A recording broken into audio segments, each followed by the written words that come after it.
We are coming to you from Comerica Park in Detroit, where tonight Comcast Sportsnet presents White Sox baseball. It's Todd Frazier, Melky Cabrera, Jose Abreu in our Sox as they get set to butt heads with Victor Martinez, Miguel Cabrera, J.D. Martinez, and the Detroit Tigers. Hi, everybody, and welcome. I'm Ken Harrelson with Steve Stone as we get set to bring you Game 2 of this three-game series. If you missed the opener last night, it was really a good ball game, but it was really a tough loss for our guys. We took the lead 3-2 in the seventh inning, and then a two-run homer by Jared Saltalamacchia in the eighth, and they won that ball game 4-3. So we coming in here, we had high hopes of maybe a sweep after coming off that 6-3 homestand. But again, we're facing another young pitcher that the Tigers are going out there tonight, and he's got good stuff. They got him at the trading deadline last year for Toronto, and last year twice he faced our ball club, and we didn't do much with him. As you can see, Norris here was pretty good, but he saved his best when he came to U.S. Cellular Field. All in all, a total of 10 innings, only one hit, no runs, as he was absolutely brilliant. When you take a look at what he did overall last year, you see leading into this year why they had so much promise for him. But this year he got hurt. He missed about a month of the year, spent some time in AAA. All in all, 2-2 with an ERA of 3.63. So he's a good young left-hander. Again, very young, one of the three rookies in the starting rotation. We'll see what we can do with him tonight. Well, last night our offense was named Tyler Saladino. Bases loaded, 2-out, 2-run single, then a home run. That put us on top 3-2. And that was all the offense we had. It was really nice to see a guy who's not playing every day fit into a role and excel at that role. Tyler's hit 8 home runs this year. And last night, he took one back up the middle. The bases were loaded. This was a big 2-run single, but he saved his best for his last swing. That one going out of the ballpark at the time made it 3-2, but unfortunately it didn't hold up. So Tyler Saladino getting a chance to play second base. Brett Lawrie still on the DL, and those are some guys that are going to have to do it in this ballpark. Jose Abreu hitting .370 here at Comerica Park. Avisail Garcia against his former mates. .286 with 3 home runs, 5 driven in. And, of course, Tyler Saladino had the big night last night. So those three have to get it done. 3 right-hand hitters against a young lefty. And Anthony Renato goes to the mound for our ball club tonight. All right, Game 2 of this three-game set. So sit back, relax, and strap it down. White Sox baseball coming your way.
Discover more in a Toyota. Visit buyatoyota.com or your local Toyota dealer today. Let's go places. Blue Cross and Blue Shield of Illinois. Through it all. Audi. Truth in engineering. And by Xfinity. Xfinity X1 will change the way you experience TV.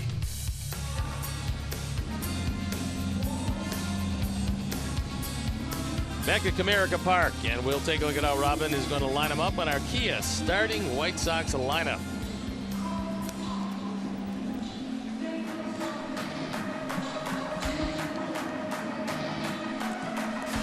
Adam Eaton going to lead it off with Tim Anderson in the 2 spot. Then it's Melky Cabrera, Jose Abreu, Justin Morneau, Todd Frazier, Avisail Garcia in right field. Omar Narvaez gets a nod behind the plate. Tyler Saladino at second base. Now we'll look at the Honda City defensive setup, and now Brad Osmus is going to put him out there behind Daniel Norris. Justin Upton in left field. He had a good night last night out there. Tyler Collins for the injured Cameron Maben, and J.D. Martinez in right. Jacoby Jones in his major league debut at third with Jose Iglesias, Ian Kinsler, Miguel Cabrera at first, Jared Saltomaki, the hero of last night behind the plate, Daniel Norris on the hill. He's our Lexus for swing perfection starting pitcher for the Tigers. He's 2-2 this year. This his 8th start, his 9th game. His ERA 3.63. Spent some time on the disabled list. He had an oblique problem, cost him about a month. Then he spent a great deal of time in AAA, a couple times rehabbing. And we'll take a look at the umpires. Angel Hernandez behind the plate, Will Little at first, Ted Barrett the crew chief at second, and Lance Barksdale at third. And Adam Eaton stepping in. We're ready to play baseball. I'm ready to turn it over to my play-by-play partner, Ken Harrelson. Hi, Stoney. Thank you. And once again, good evening, everyone, and welcome to White Sox baseball. Before we show you our picks to click, you at home select yours as the first pitch of the ball game. To Adam Eaton, misses, and the count 1-0.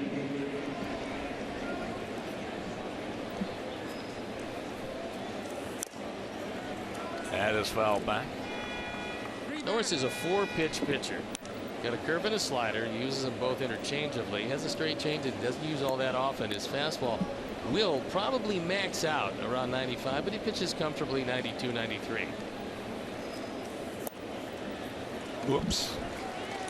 Adam comes in at 274, 11 homers, 45 knocked in. He was 0 for 4 last evening.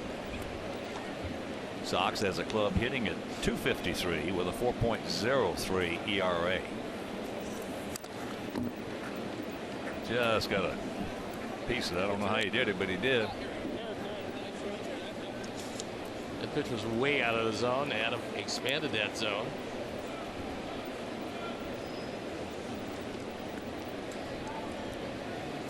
Outfield for the most part straight up.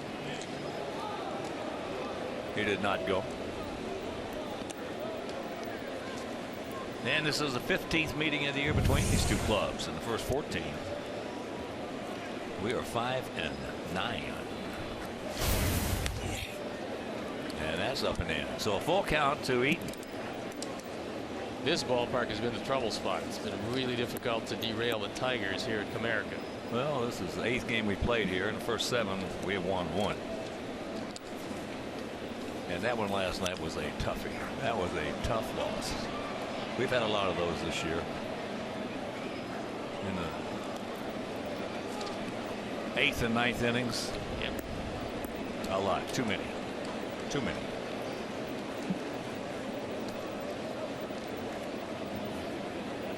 You missed that game last night. Shields pitched good.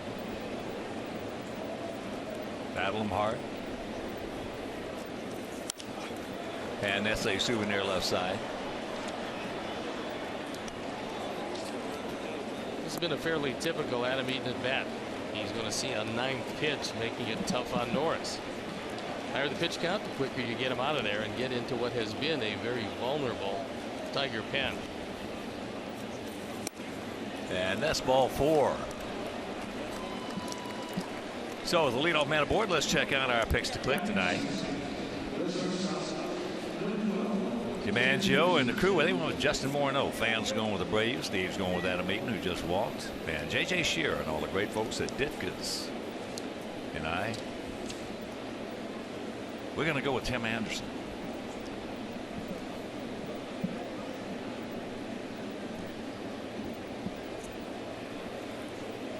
Outfield slightly to the right. And Timmy.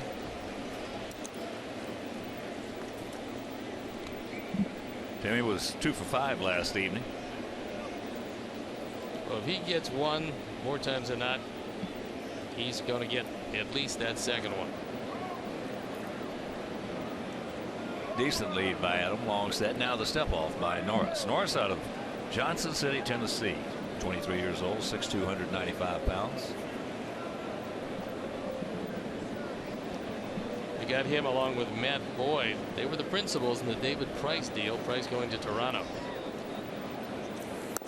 Well, that might turn out to be a real good deal for him. Well, I think it's going to be a good one. In fact, well, after Boyd pitched last night, they sent him down to AAA, but it's one of those probably just a paper move because obviously the rosters expand on September 1st and you can go to your 40-man. So I'm sure that he'll be back and ready to go when it's time. Well, when you're 4.5 games back on August 30th, you got to zig and zag a little bit. Yeah, they don't have their system right now. Doesn't have the best of players to bring up, and they're using 3 rookies in their starting rotation. Jacks it up, takes a strike. So the count 2-2. Norris, his family, they've had a bicycle shop in Johnson City, Tennessee for more than 80 years. Wow. Old family. He lives in a 1978 Volkswagen Westphalia van named Shaggy. Well, he saves on rent. Well, he signed for a $2 million signing bonus, okay? And he lives on $800 a month. I was going to say he can afford a few of those vans if he wants. Yeah. Otherwise, he got a bad financial advisor. Softly hit. He looks to second, makes the right choice, and goes to first to get the out. One down. When he looked to second, there was nobody there. Oh. So the closest guy to the bag was Adam Eaton. You can't make the throw then. I think there was a little confusion as to who would cover. He looks at second. Well, doesn't have a play there. And Adam Eaton scoots into scoring position.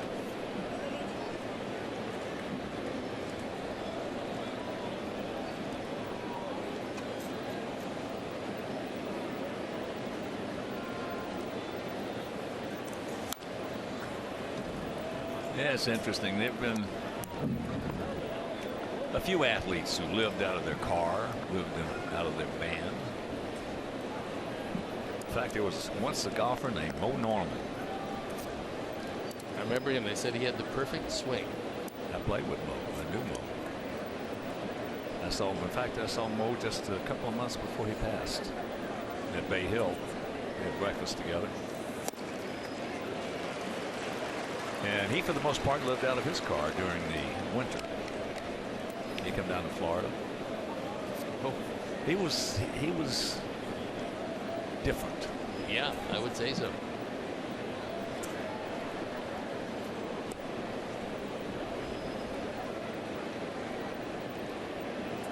There he goes.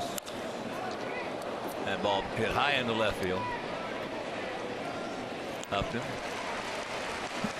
And that's out number 2. He had that base stolen. He could have gone in standing up, but Melky lifted a high enough pop-up for him to actually scamper back and make sure he wasn't doubled off. But he did pick up the contact and realize that he better get back in a hurry. So here's Abreu.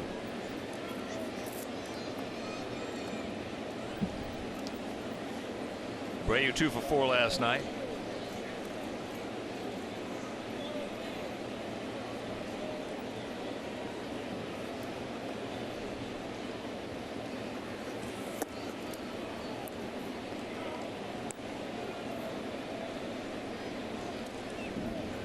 Norris had a tendency to what they call fire and fall back. He didn't finish his pitches, and that's not really too good a habit to get into because you're not going to be able to. I can be able to throw a real good curveball and slider consistently unless you finish off your pitches. So when he gets into that habit, it's something Rich Doobie had to work with him with. Get him to go through and finish off the pitch. It's a lot like Carlos Rodon on occasion. He was doing that a lot more, and Don Cooper's been working with him on finishing off his pitches, and he's starting to get it real well.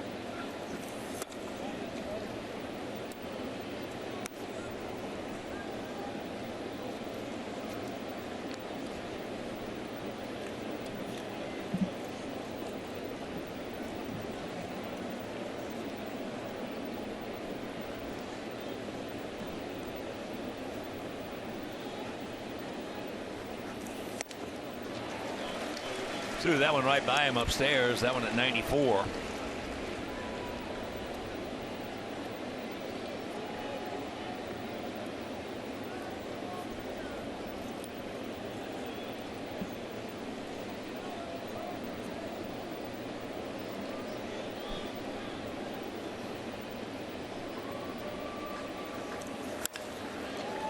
Boy, he got a cookie right there. Couldn't do anything with it. Just a roller up high. And that'll retire the side. After a half inning of play, it's our guys nothing, and their guys coming to bat.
Tyler Collins, and it's Cabrera, Martinez, J.D. Martinez, Justin Upton, Saltalamacchia, the hero of last night, Jacoby Jones, and Jose Iglesias rounding it out. On the City defense, and now they'll line up behind Anthony Renato, Cabrera, Eaton, and Garcia in the outfield, with Frazier, Anderson, Saladino, and Abreu in the infield. Omar Narvaez gets a nod behind the plate, and our Lexus pursuing perfection starting pitcher is Anthony Renato. On for his fourth start, his sixth game. The ERA a little bit higher than he would like. And you don't want to throw too many high fastballs to Ian Kinsler. He will lose them for you. Big 6'7" right-hander. That's up high. So Kinsler. Kinsler's a guy who has asthma. He's had it so long he doesn't even think about it hardly anymore.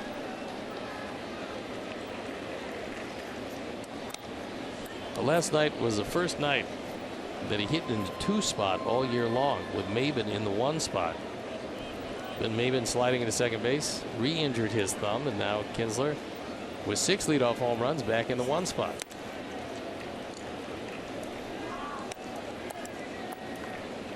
One and 2 the count.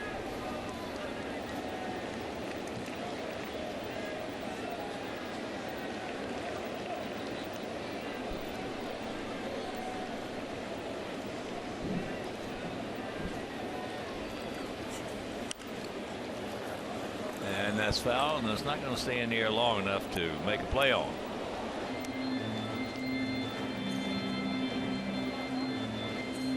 Wind almost non-existent tonight. Very much a non-factor here in Detroit. They have predicted showers coming through this area, but later this evening. Well, last night was simply a gorgeous night here in Detroit. Count evens at 2. In the bottom of the 8th, it looked really good and felt nice. Well, that, as I said, that was a game that really hurt last night.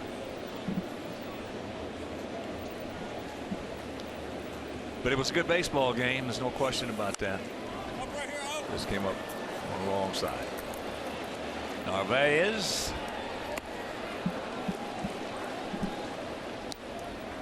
One out. That one was way up there. Omar stayed right with it and put it away.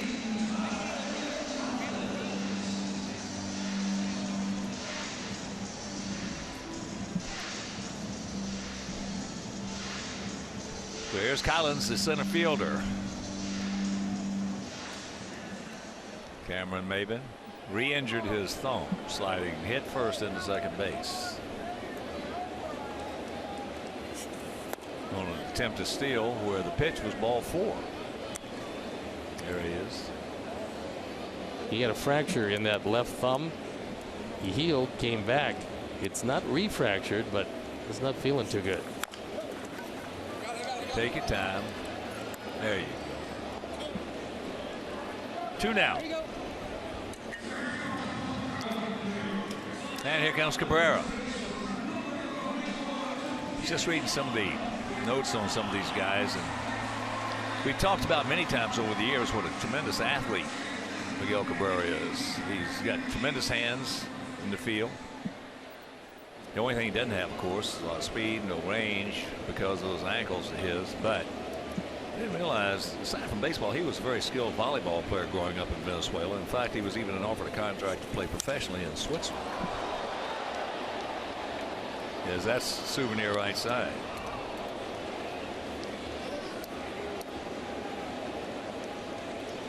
Well, he was signed as a 16-year-old, got, I believe at the time, got $1.6 million as a 16-year-old. They knew he could hit, and they recognized it right away. They realized that his stroke would play in the major leagues, and boy, the Florida Marlins at the time were not wrong.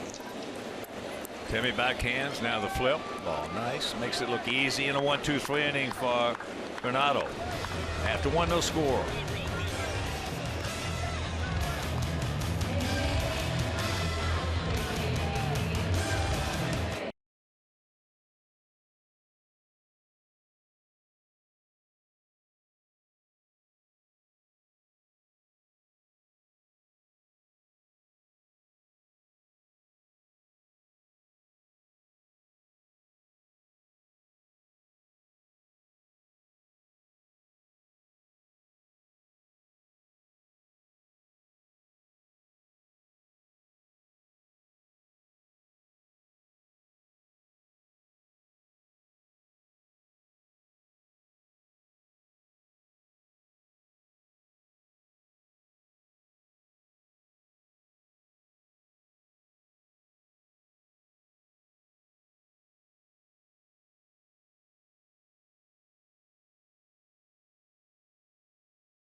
Sox MasterCard debit card only available at your local Wintrust Community Bank. So go to wintrust.com/Sox to learn more.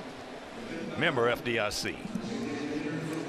This year, for whatever reason, Norris has given up a few more hits and a higher batting average to the left-hand hitters as opposed to the right-hand hitters. First pitch, strike to Morneau.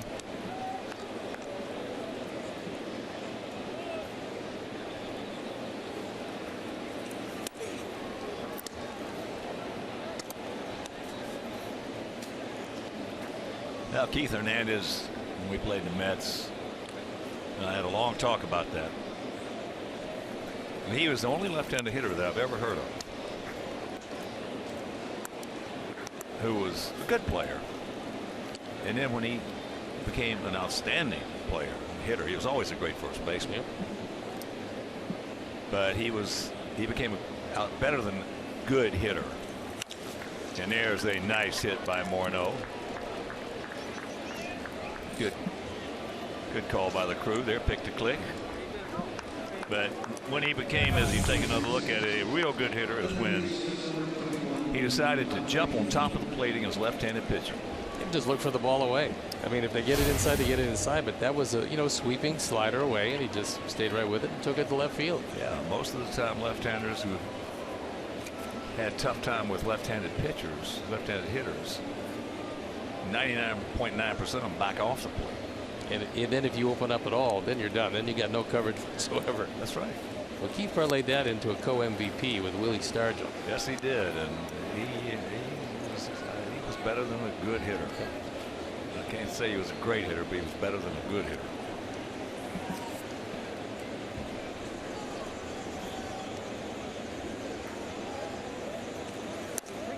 Well, Lee Joyner and I were talking about that before the game, and you're going to see down in the future, you're going to see more and more guys going to the theory, the philosophy of beating pitchers arm side.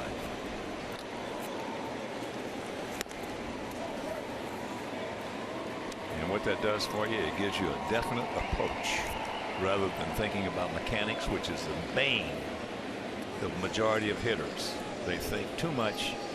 And Wally said, Hawk, I couldn't agree with you more. He said, these guys, too many guys think mechanics when they're up there at the plate. Frazier takes the ball. And the count 2-2. When you're thinking about beating somebody arm side, left-hander to right field, right-hander to left field, that gives you an approach.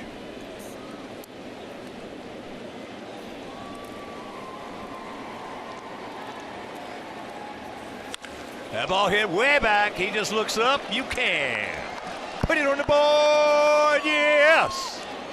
That did not take long to leave the premises. Mercy.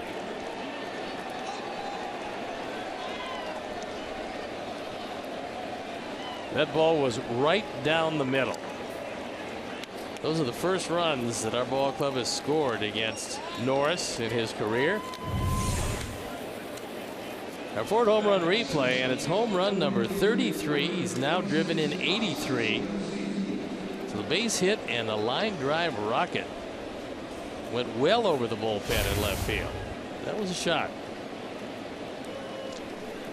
Yeah, I'd like to see him get that one up a little bit just to see how far it would have gone. So here's Ivy. Fouls that one. Souvenir right side. And of course, with that home run by Frazier, Alex Nellius, another generous donation to White Sox charities in loving memory of Ursula.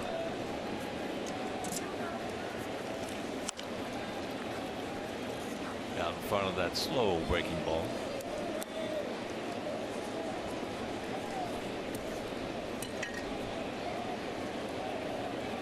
Ivy, I think, was a little unhappy with himself being that far up front. He likes to hit against his former ball club, especially in this park.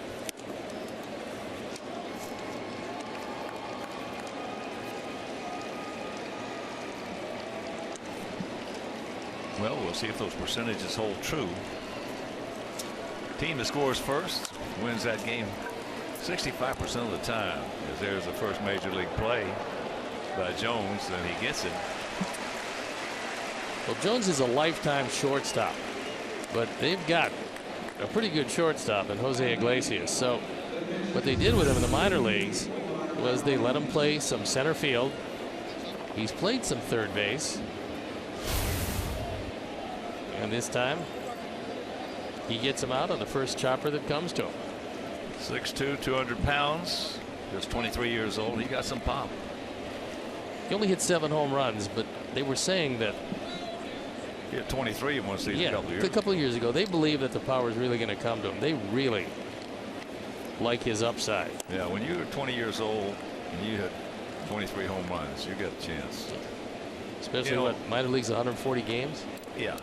And you know, Stevie, before you came over here, we went for a few years in our organization, White Sox organization, where one year we had 12 home runs. One guy with 12 home runs led the organization. In the minor leagues? Yeah. Yeah, and we had another year, I think that it was either 12 or 13 led the organization.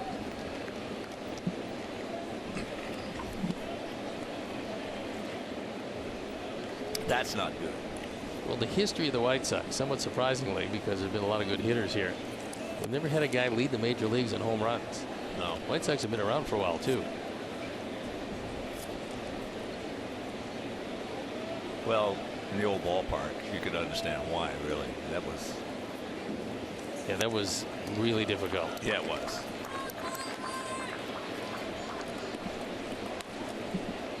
It's the last week to enter and win a new White Sox themed Mazda CX-3. Buy a raffle ticket today. Be entered to win autographed memorabilia. So thanks to our friends at C.D. Wilson Mazda for support of Sox Car Raffle. Visit whitesox.com/SoxCar for more details. Well, in the old ballpark, you had win factors that were nobody could judge. Even the outfielders, you go out there before the game. Of course, by the time the game started, they would change because of the lake effect and everything. And there were nights in there that, I mean, you could hit your best bolt. I mean, strong guys is into the gap. Talking about gaps. Narvaez on his way to third, and here's the throw to second base. So Tyler Saladino, who was 2 for 4 with a homer and 3 RBIs, all 3 of our RBIs last night. Don't stop now, boys. We highlighted Tyler in the opening, and he gets a fastball to his liking. Norris using way too much of the plate. Rich Doobie coming out to talk with him because wild in the strike zone is much worse than being wild, and right now he's throwing very hittable strikes. Yeah, you could hit your best bolt on some nights in the old Comiskey Park and not even get it to the warning track. 363 to straightaway. I mean, 463 to straightaway center field. Yeah. That was a pitcher's paradise. Well, that's why they were tough to beat when you went in there. Yep. They never had really what you'd call. I'm not talking about the 77 hitmen, but back in the 60s, they did not have good hitting ball clubs at all. Yep.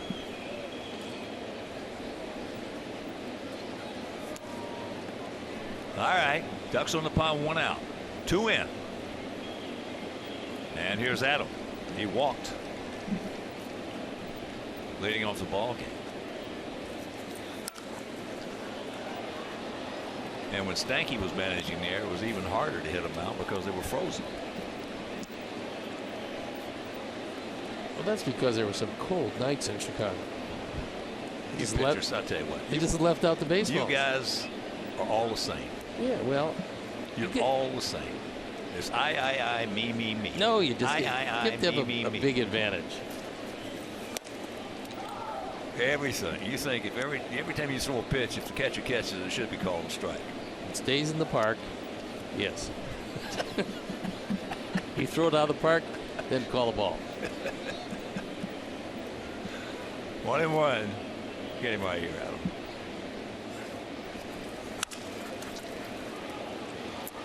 Eaton's going to go to first. So Narvaez, the walk. After all that, comes around to score, and it's 3-0. 46 driven in for Adam.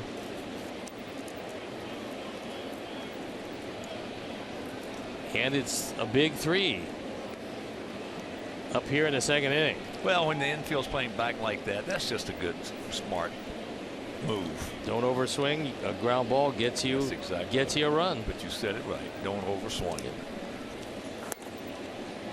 There's a little soft ground ball. Pick him up right here, Tim. Get a little soft comebacker to Norris. There's a hook. He drops on him for the strike.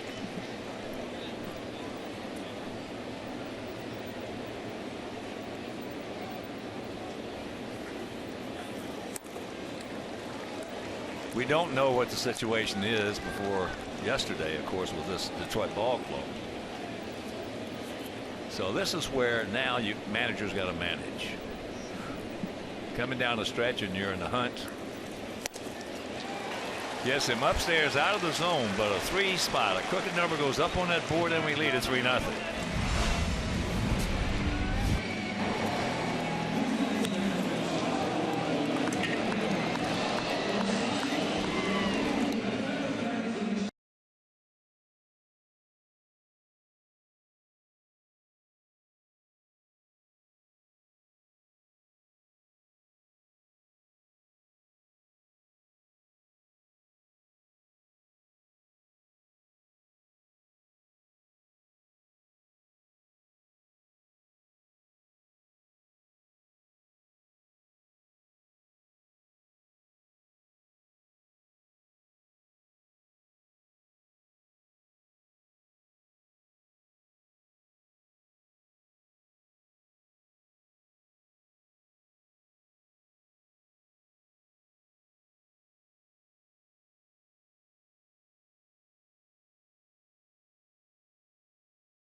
Along on CSNChicago.com, presented by The Great Escape.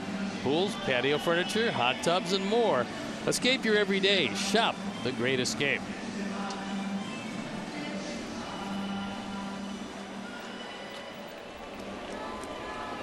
So Anthony's got a lead, and now it's a good time for a shutdown inning. Your team has just gotten you 3 early. If you're going through the heart of their order, shut them down and turn it over to the offense.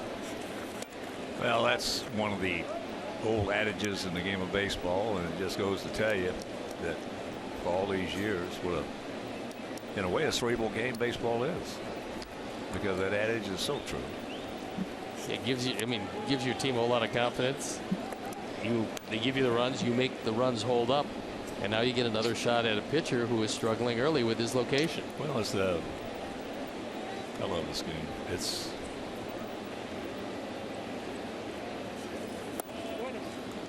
This game can change from pitch to pitch.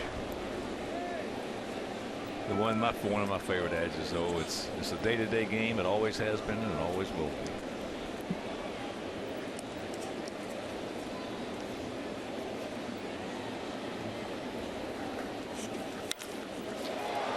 That is high and deep into right center field, but Ivy now is called off by Adam.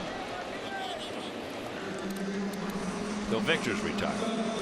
Sox fans, bring your dog to the ballpark for Bark at the Park on Tuesday, September 13th, as the Sox attempt to set the Guinness World Record for dogs attending a sporting event.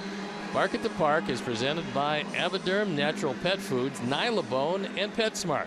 For more information, visit whitesox.com/bark. Remember, we need at least 1,000 dogs to qualify for that Guinness World Record for 4-legged canines. I love Dog Day. It's a great day. That it is. JD 1 for 3 last night. Now that's in the gap. Nobody's going to get that one. And he'll just pull up at second with his 29th two-bagger. There's a very good chance J.D. Martinez would be in the Hall of Fame were he to face our ball club 140, 150 times a year, because there's just something about whoever's wearing a Sox uniform brings out the best in him. He crushes this ball. Last night had a double also. Walked and scored in the big 8th inning. So here's Justin Upton. 1 for 4 last night with a bullet line drive home run.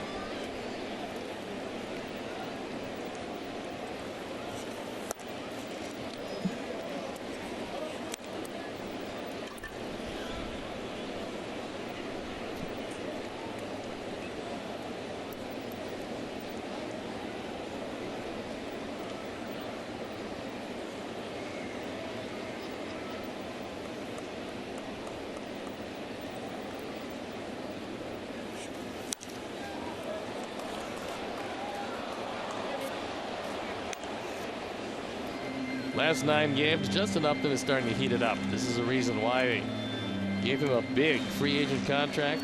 He's hit 5 home runs, 3 doubles, 12 runs batted in with an OPS 1.303.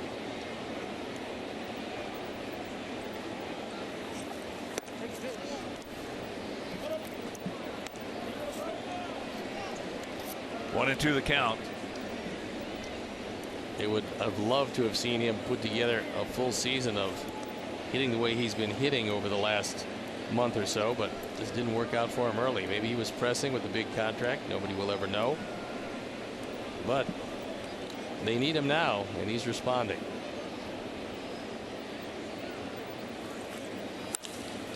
Ball's hit hard. Well, he just looks like he's going to hit. He carries himself as a player very well. He looks like a player. He looks like a good player. He looks like he's going to be a, as I said last night, I don't even think he's come close to scratching the upside that he has.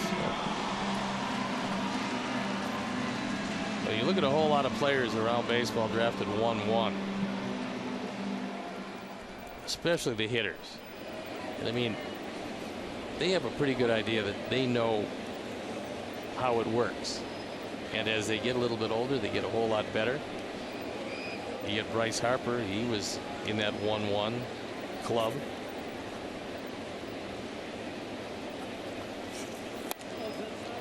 So here is last night's villain, Jared Saltalamacchia.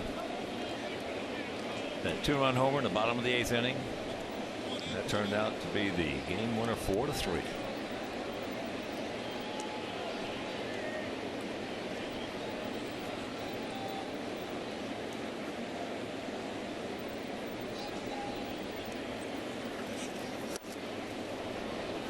And if you missed it, poof. Adam Jones tried to get one by him on the inner portion. It didn't, and he did. Nate Jones, not Adam Jones. He's not getting by anybody with his sore hamstring.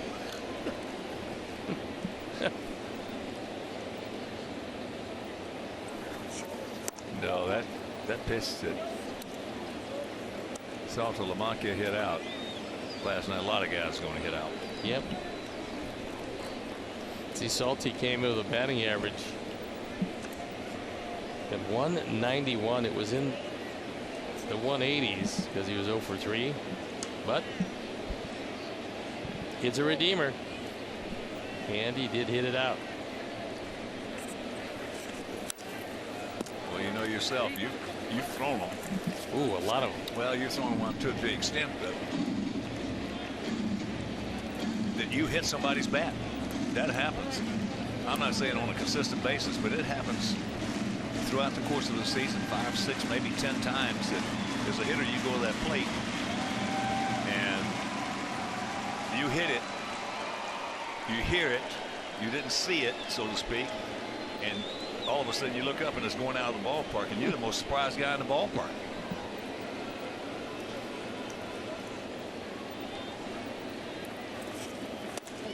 I remember Dean Chance, God rest his soul, who just passed away. Dean had a great spitter. He's a former Cy Young Award winner with the Angels. He threw me a good spitter at Fenway, and I knew I hit it good. I didn't see it, and all of a sudden I look up and it's going over the green monster. And as I said, I was the most surprised guy in the whole ballpark. Put a pretty good pass on that one. Most of the time that'll happen with left-handed hitters. Strong left-handed hitters. who have more or less swing in the same spot most of the time. I know the Dodgers, and then went to the Washington center first baseman named Dick Min. And every time you saw him swing the bat, it looked like he was swinging the same pitch, same spot all the time. Thigh to knee high for left-handers, right. Inside part of the plate. That's right. really the sweet spot. That's it. You get it there. You got a chance to hit their bat. A lot of left-handers going to hit that ball.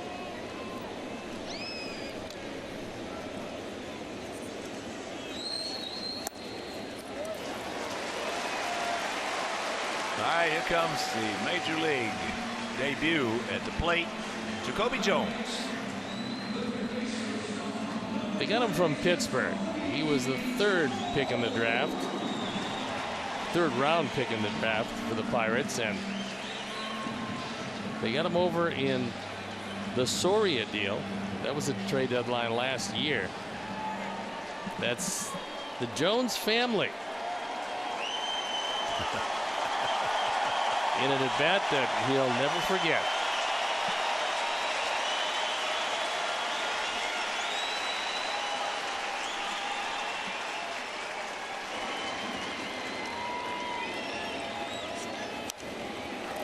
Pretty good rip.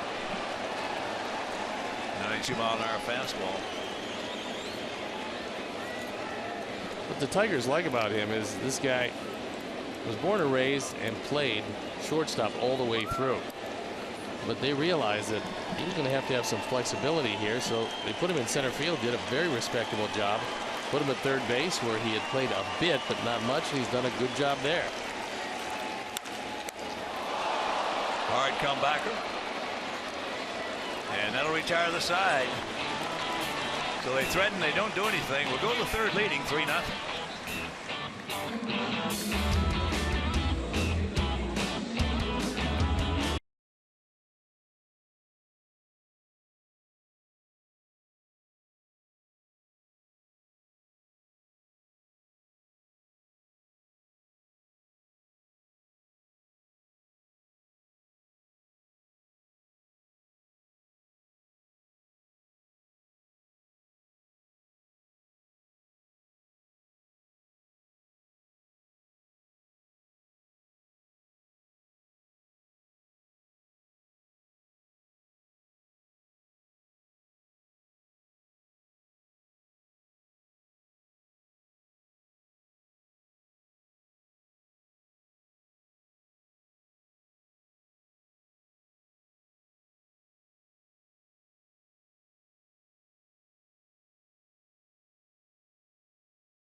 Time later in the game, brought to you by Miller Lite.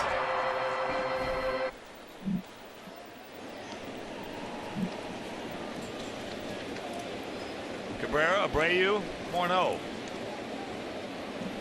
Base Daniel, Norris.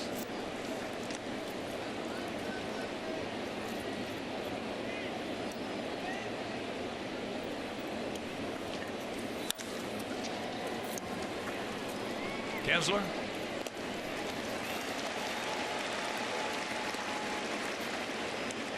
Hit the beach on December 3rd with Ron Kittle, Harold Baines, Jose Quintana, and Tyler Saladino. Traveled to Ibarostar Playa Mita in Riviera Nayarit, Mexico for a week of fun activities and VIP events. Visit applevacations.com/White Sox to book.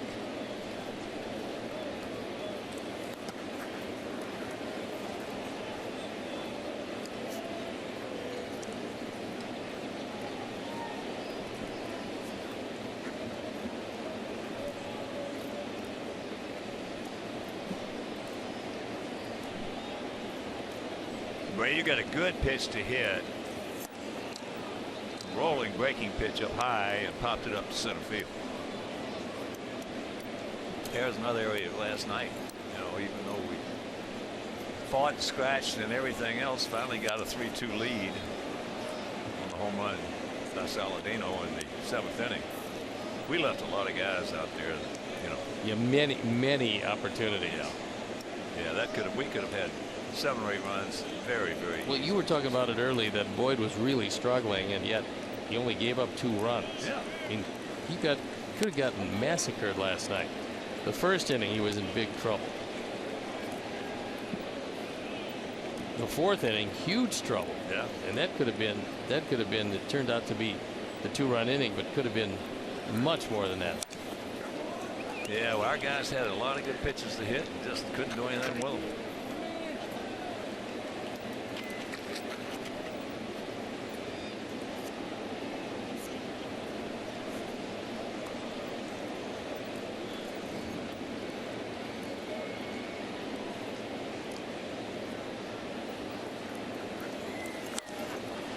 Well, the Tigers really have their work cut out for them because they got 60% of their starting rotation are rookies. Anytime you're trying to win it down the stretch with 3 rookies, that's really difficult unless you're scoring a whole lot of runs, and the Tigers aren't doing that right now. Plus, they have Kansas City hot on their heels. Kansas City, winners of 8 of their last 10. They're getting hot at the right time. That's in the right field. Another good pitch to hit, a high roller. You always said that when facing a left-hand pitcher, you would back off the plate and then look to beat him to right center field. Was that all left-handers or just a type of left-hander? Mostly all. And the reason being is that it's, as I said, you know, I told you the first 5 years I played, I stunk. You know, I was young. And the only thing I thought about was mechanics with the plate. Is Morneau. He started off that 2nd inning with a single in the left field. He's 1 for 1. And then finally some of the talks that I had with people started to sink in. And as I mentioned earlier, and you and I have talked about this so much over the years, really, my thoughts switched from mechanics to approach. And once that happened, I became a pretty good hitter. No mechanics. Approach. Back off. Try to beat guys arm side. Try to beat left-handers to right field. Try to beat right-handers to left field. If that's the case, being a right-handed hitter, I had to stand right on top of the plate against the right-hander. Forced you to throw me fastballs. So completely, I mean, a completely different approach then. And it wouldn't really matter what kind of left-hander it was. No. You just got tired of getting hit in the knee with that slider? Oh, yeah. That's a good way to put it. You know, it's just having an idea. So when you go to that plate, you have somewhat of a sense of control. Those 4 words are everything. When I'm facing, if I'm facing you, one of the 2 of us is going to have that sense of control. Either you're going to have, if you got your good stuff that night, your good curveball, you got that sense of control. Now I've got to do something to try to take that away from you. Well, you'd have probably had that sense of control every year but 1980. Well, that was nobody in the league had that sense of control. That was a good year. Other than that, plenty of control. That you year, win 25 games in the American League and you win the Cy Young Award. That's not bad. Well, you have to have. I mean, anytime that happens, everything has to go right, and you also have to play with a team that is really good. And Baltimore's philosophy was that you were going to make a mistake before they would. That was their philosophy every night. As he gets it. 1-2-3 inning. We were at the bottom of the 3rd, still leading 3-0.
closer look at Chicago's baseball teams on an all-new edition of Bases Loaded. It's an exciting half hour of baseball talk, jam-packed with team-by-team features, interviews, analysis, and much, much more. So watch Bases Loaded with Layla Rahimi tomorrow at 6:30 on CSN Chicago.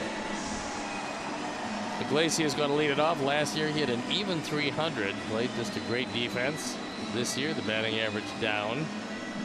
Now they got Eric Ibar, so he's been taking some time, especially against some of the tougher right-handers. No, this guy's a good player. But, you know, getting back to what we were talking about in 1980, that when you go out and you said, first of all, you got to have a good team. Well, that's not exactly right. I'm not saying you had as good a stuff or better than Steve Carlton. No. But in 1980 you were, and Steve Carlton won 27 games one year, was the worst team in baseball. Well, that was one of the magnificent years in the history of the sport, because when you're playing on a team that's won 59 games and you've won 27 of them, I mean, you realize, and having played against that team, if you got anybody that year but Carlton, anybody in their rotation but Carlton, it was a pretty easy night against the Phillies. If you got Carlton, you just lost. It's as simple as that. He lost 10 times, and I'm not sure how he did it. 27 and 10. That's truly, you're right, one of the great stories in the history of our game. Yep. So here's Kinsler. But having that sense of control, that's what youngsters out there have to do. Rather than thinking about mechanics, they have to get this. It's like a fingerprint. Everybody's different. These youngsters have to do out there. If the dads and the coaches would let these kids play, let them have fun while they're playing. Most of them have pretty good swings, and they will sort themselves out. There are some kids out there who are not going to be big league ball players, and there are some out there who have a chance to be big league ball players. But they're not going to do it unless you let them have fun.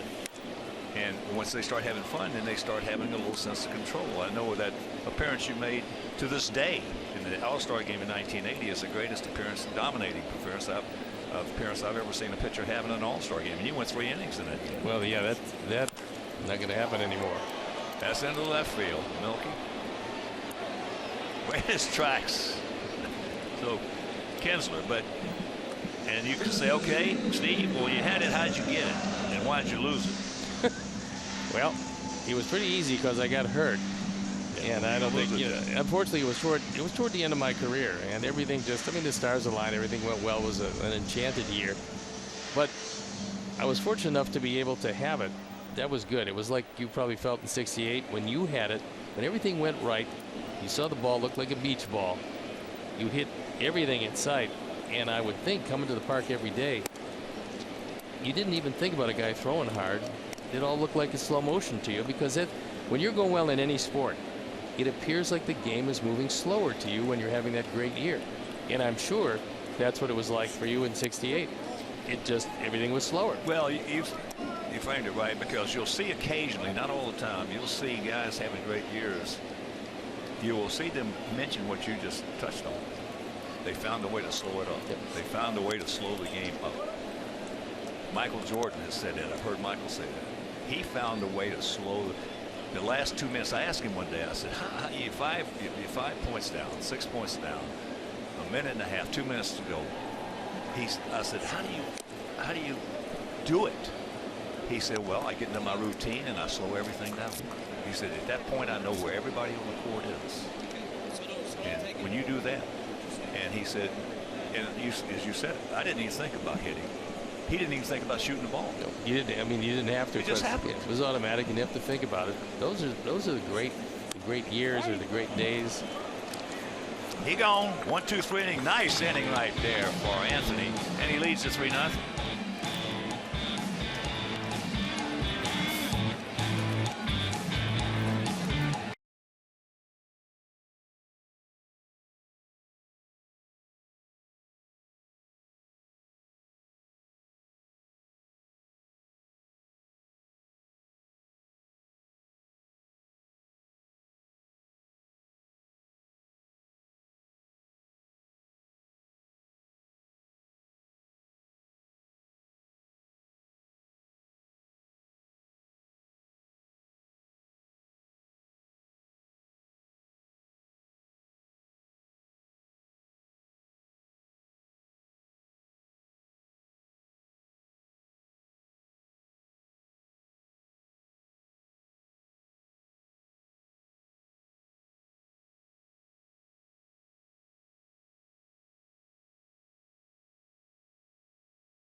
Frazier.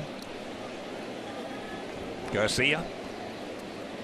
Narvaez. 23-year-old southpaw Daniel Morris out of Johnson City, Tennessee.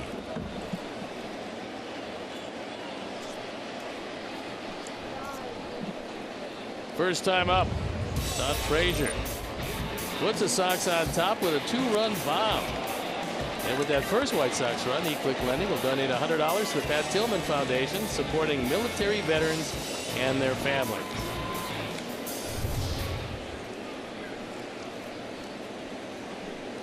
Oh, I won the count. Todd now 33 long ones with 83 knocked in. Hitting at 215.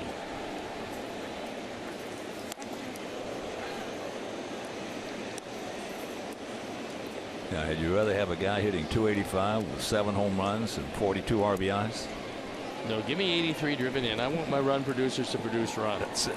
I want my table setters to have an on-base percentage, to have a pretty good batting average. But the guys that are paid to drive in 100, that's what I would like them to do.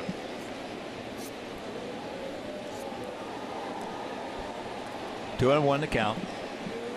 And that's why there's an art to making up a batting order, which is going to change a little bit in the future because of the 65 and 68%. Team that scores first wins 65% of the time, and if you're the home team and you score first, it goes up to 68% of the time you win. And that's why the batting orders are going to get started down the road. Everybody's going to understand it and figure it out, do the math. That's what it is. That's why numbers are, in that respect, are good. Score first. Plus, you get your better hitters up there one more time, more often than not. Upton giving chase and can't get there.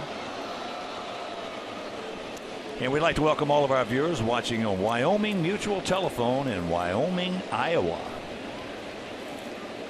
Wyoming, yes.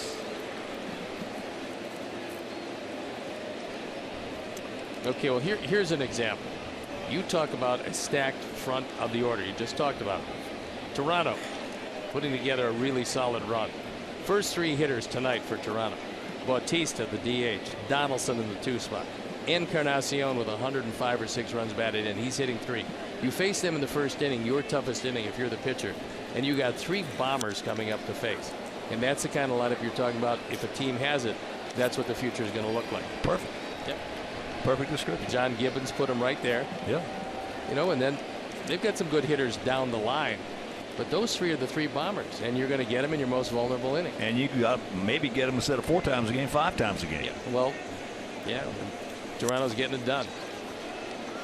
Yeah, it'll change. They'll finally. It took them years to figure out that the bullpen was becoming the thing rather than starters. And about 15, 20 years ago, they started realizing that it's not how far you're going to go as far as your starters will take you. It's how far you'll go as far as your bullpen will take you. I was talking with some Tiger guys about that, coaches, before the game. And they were asking me, what happened because we started off 23-10, and I told them, I said, it's very simple. We had 1 off day in April. And one of their coaches looked at me and said, 1 off day? I've never heard of that. I said, well, we hadn't either. I'd never seen it. And he said, well, that's going to kill your bullpen, because he realized right away. I said, yeah, that's going to kill your bullpen. I said, but he said, because the starters coming out of spring training, they're not going to go that much anyway. But what you described right there with that batting order, it's the best 3 bombers he's got in that lineup. They're going to get more plate appearances. They're going to have more opportunities to put points on the board. And early, as I said, you can't go against those numbers, 65 and 68%. That's one of the reasons Toronto leads by 2 games over Boston, and Baltimore is starting to fall out of it. They're 4 games back. I mean, they're still pretty good. They're 71 and 60. But right now, with Tillman hurt, they are really thin in the starting rotation. So they need possibly not only 1 but 2 starters. I'm not sure they can get them at the deadline. That ball hit hard by Iglesias. That's unusual. Usually anything he can get close to, he sucks up. But Avi, as Steve told you earlier, hits the ball well against his former mates in this ballpark. Well, he's got one of the highest exit velocities in the major leagues. And even though it sounded like he cracked his bat and just might have, he's still able to hit it hard enough to get it by a very good defender in Iglesias. That ball was by him seemingly before he started the dive. I'll never forget that home run that the Big Hurt Frank Thomas hit at our place. He hit it about 420 out there in deep left center field, more towards center. That's trouble by, look at this guy. Is he impressive or what? Narvaez. This young man is really impressive. You never know when you're going to get your opportunity, and you never know how long that opportunity is going to be afforded you. But Omar this year has got his opportunity, and he got it because Alex Avila was disabled. And he's come up. He just seems to get at least a hit each and every start. Tonight he's been on base twice. Managed to score in the second inning. So here's Saladino, who doubled into left center field.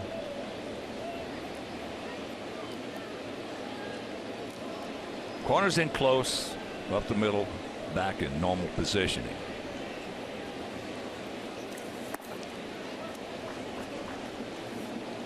The way he took that pitch, it looked like he was all over him. Right now it appears that he's all over most of the guys he's facing. Last night drove in every one of our runs.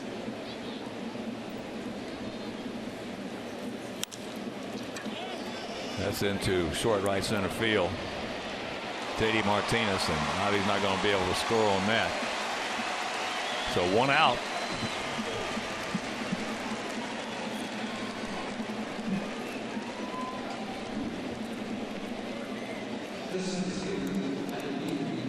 Skip, check that, 2 out.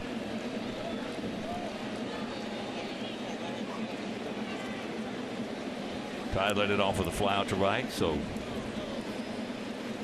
it's up to Adam.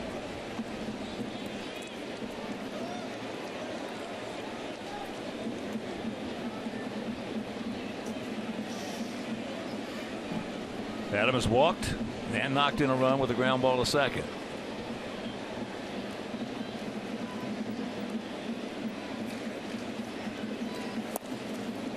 Yes, he did. Bunted at it, so the count 0-1. Yeah, he was thinking about laying it down, and then he got a hard slider. That ball out of the zone, and it wasn't a good pitch to bunt. Tried to bring it back, but didn't quite get it done. Good concept.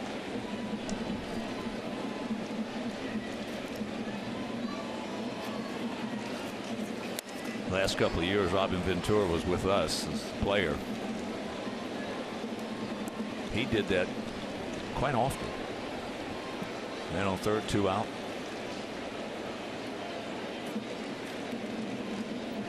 One that gets a tough lefty. Yeah.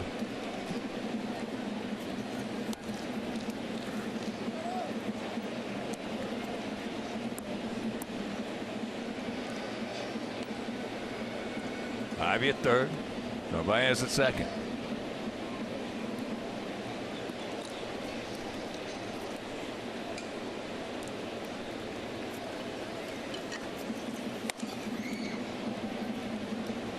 And a count 3-1 with Anderson on deck.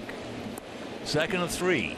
They won the opener last night with a 2-run homer in the 8th inning by Jared Saltalamacchia. Then in the finale tomorrow, Chris Sale against Justin Verlander. That's a 12:08 Central start. And it'll be right here on Comcast Sportsnet. That is a great matchup. Looked almost like he pitched around that. I mean, it's hard to say you pitch around a lefty-lefty to put him on, but lefties have hit him better than righties. So, and there's a look at their ace. Verlander having just a terrific year for them.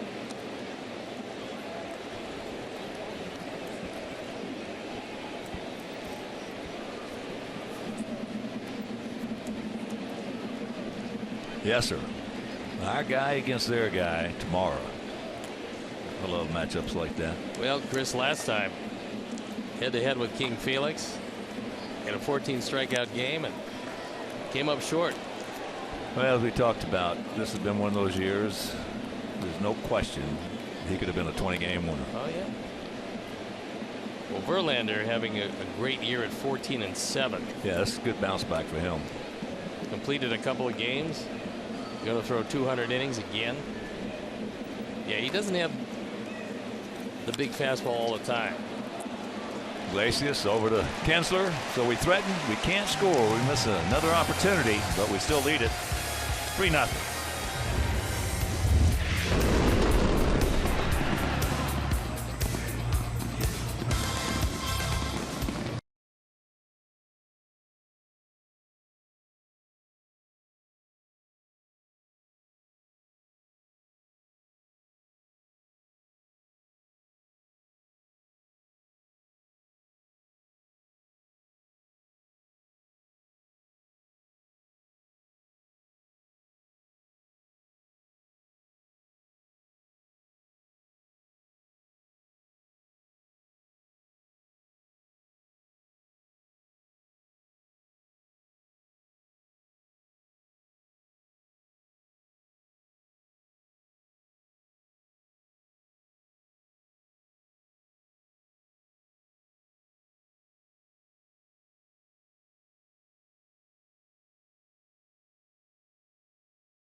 Baseball, and sometimes you make a trade, doesn't work out all that well. Rick Porcello, former #1 draft pick of these Tigers, look at what he's done at Fenway Park this year.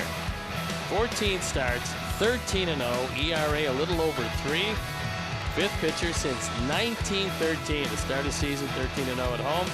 He won his 18th game last night. That leads the major leagues in that department.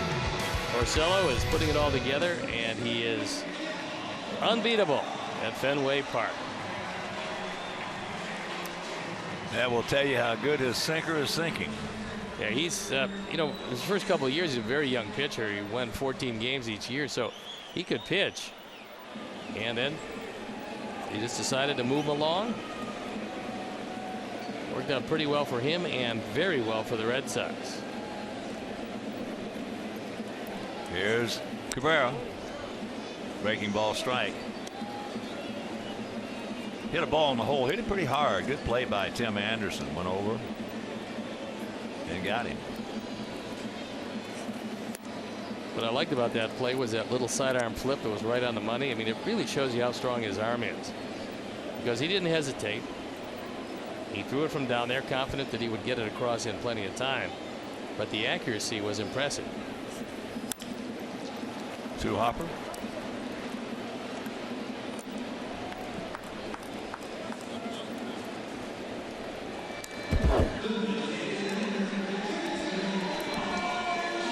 Join the White Sox Friday, September 9th, for a night of music and dance as we celebrate the rich Southside Irish heritage.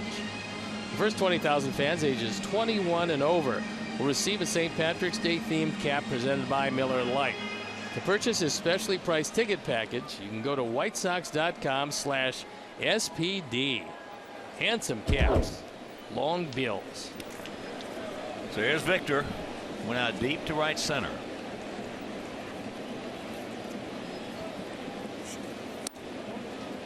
And we want to send out a big shout out and get well wishes to White Sox fan Dan Platt. Earlier today, Dan underwent some very sensitive surgery, and he is now resting comfortably back in Chicago with his wife, son, and their dog, Irving. So Danny, get well soon. Can't wait to see you at the ballpark, buddy. Good name for a dog. Irving. Very good. It is. 21 the count.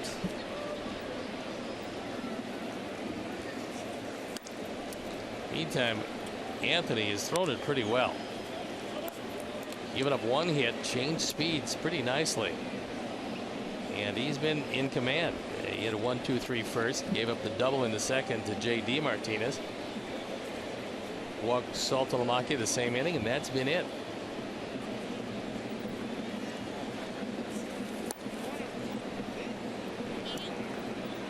That call evens the count at 2.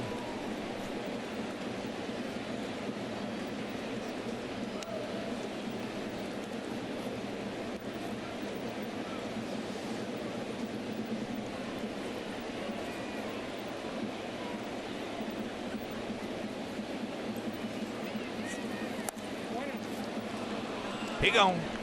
He knew it. 2 down. That was a straight change, and I think he completely fooled Victor, because he took one basically right down the middle. Looking for anything but that. And a very tough hitter. Outguessed. Outguessed himself.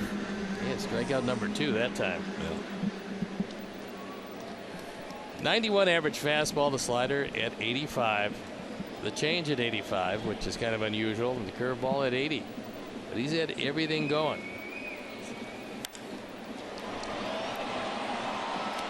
High down into the seats in right field with the bat of J.D., who has the only hit. Hard hit double in the left center field. I haven't seen Al Kaline around the park. I haven't either. That's true. My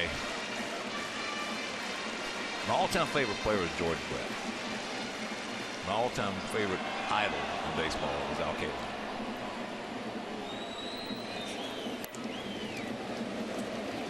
On the Tiger pregame show, there he is. That man could play. You're talking about a consummate competitor. Nobody competed better than Al Kaline. Well, if you're getting your name up in white numbers and your name on the brick walls out there, you did something special here. Well, he led the league in hitting when he was 20 years old. Number 6. Hit 340. Get foul. It did.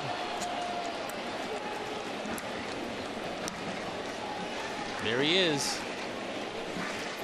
That man, one of the great right fielders in the history of the game.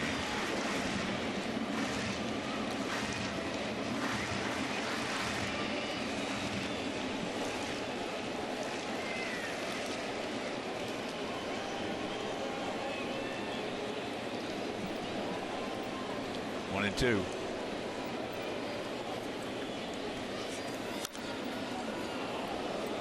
Bounced that one off his foot, so he's going to have to walk that one off. Seen his bats, Steve. You know, when in my time zone, when you were a rookie, they would send you an order of bats, and you'd have 15 or 20 grains. Well, yeah, I mean that was they weren't going to waste good wood on you, exactly, because they didn't know if you were going to be here next week. Exactly. So yeah. You should have seen his bats. He had the 3 and 4 grainers. Those grains were about almost an inch wide, and I mean it was like a piece of iron. And occasionally, I would ask him for one, and he would slip it to me, because there was not a whole bunch of fraternizing going on back in those days. No, that's with the Giants. When I came up, everybody would go to Willie Mays and say, "Could you get me the K55? Could you get me whatever handle you used? Could you get me that style of bat?" But they wanted it in Willie's name because they knew that the bat company was going to give Willie the best wood they had. Yeah. Well, Anthony tried to get inside, and inside he did. Ouch. Foul looked like just below the knee.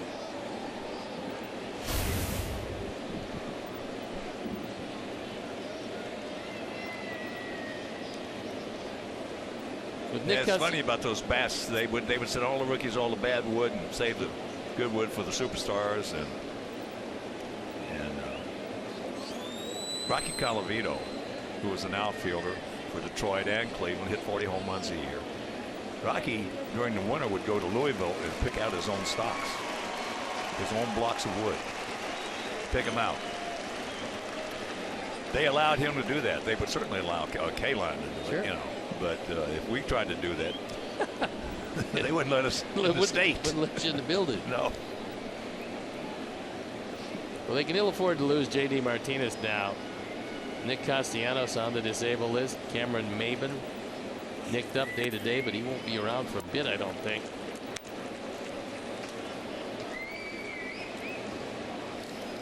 There's Castellanos, who's putting together a really good year. And there's no timetable as to his return, but they certainly miss him. He was hitting .286. Full count.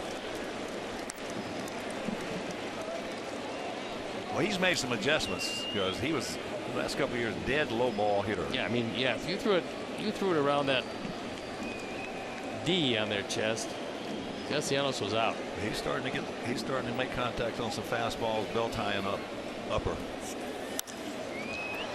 And that's going to be in the seats.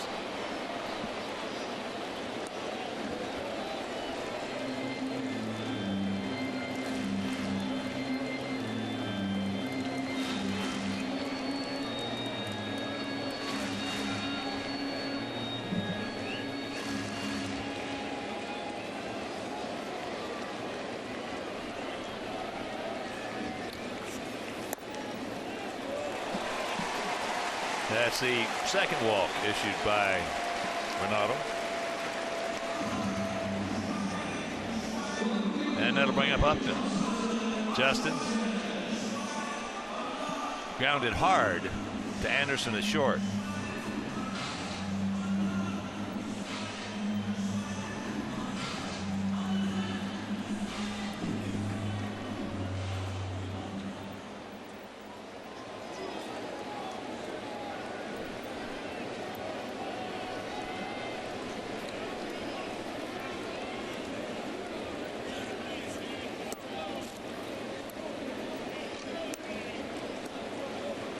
That was a pretty good pitch. He didn't get the call. I'm not sure exactly why.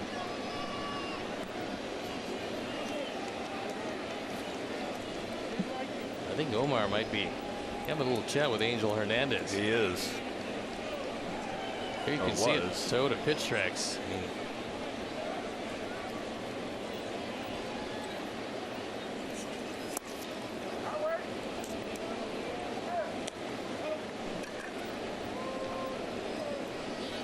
Dave Clark, the coach at third. The wonderful Omar Vizquel, the coach at first. What a player he was. And we get to see the tail end of it in Chicago. He was something. He did not go.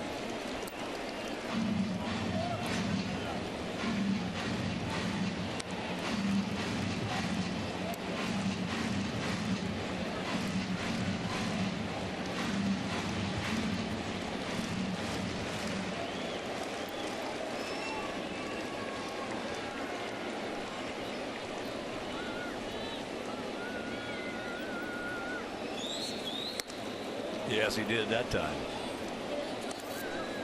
So 2-2.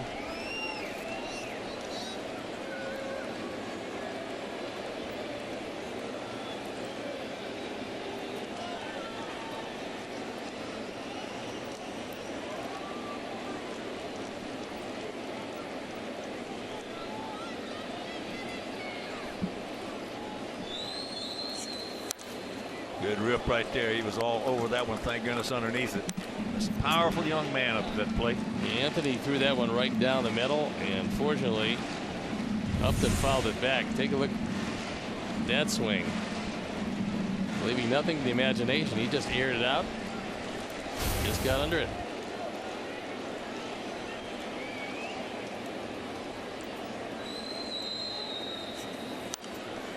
He got a cookie right there and missed it.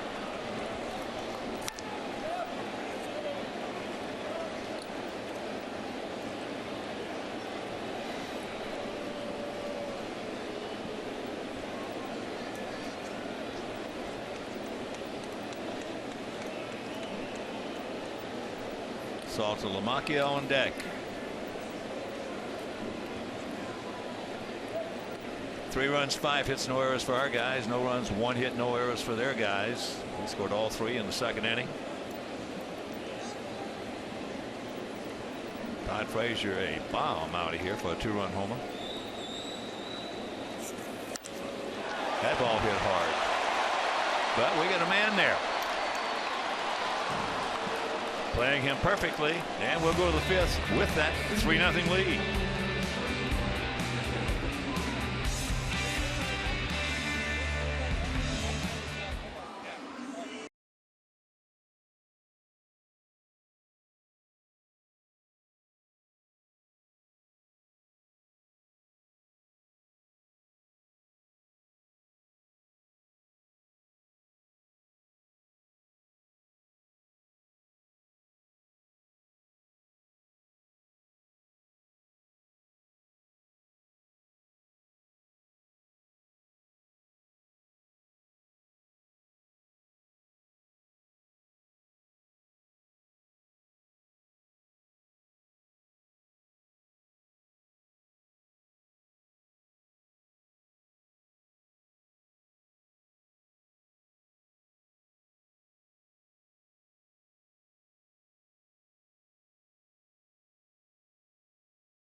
And there you look at the final of this series against the Tigers tomorrow. And then it's off to Minnesota with a 4-game series against the Twins. It's brought to you by PNC Bank.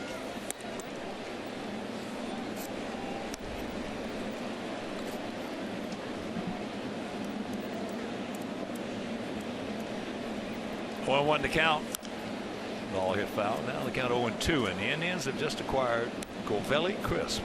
Yeah, they were talking before. We saw it all over the news today that they were trying to get him. Certainly the Athletics have no use for him this year.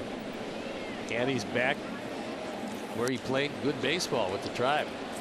He played outstanding against us. I know that. He's been outstanding against us everywhere he's been. He had some neck difficulties, and really with him, when he was healthy, he played very well. But the last few years, he had a hard time staying healthy. One thing about Coco, he's not afraid to beat you in the 7th, 8th, or 9th inning. And that's one of the best compliments you can pay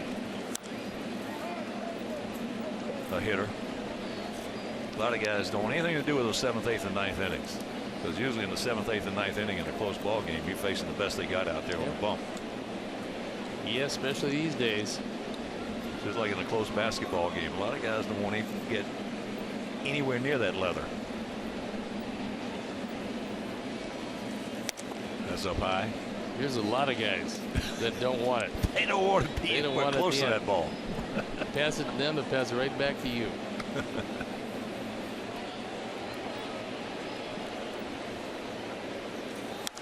That's out of play.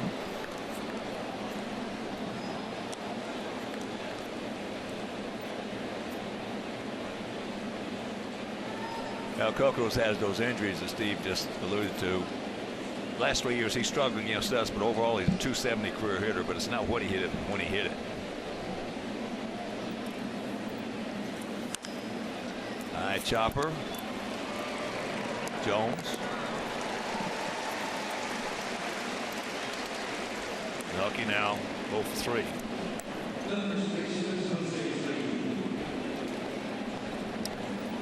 Milwaukee last night appeared to make what at that point was a game-saving catch, and it could have been, except for the 2-run homer in the 8th by Saltalamacchia.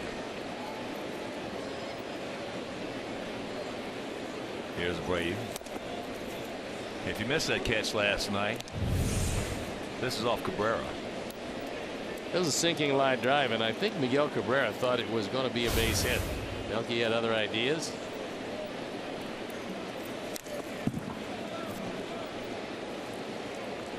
Melky has been a wonderful player this season. Being our most consistent player by far. By far, everything. All the way around. Defense, offense.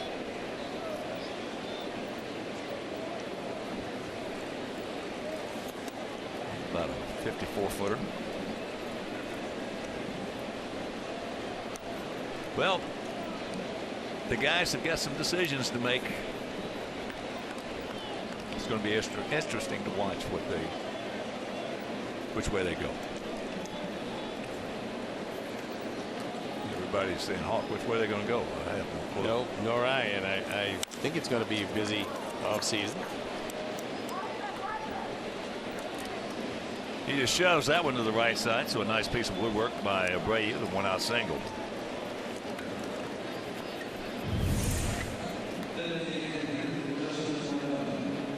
This ball's down, but not in quite as much as Norris would have liked, nor Saltalamacchia. And that's why Jose was able to dump it into right field. So now Rich Doobie comes out to have a word.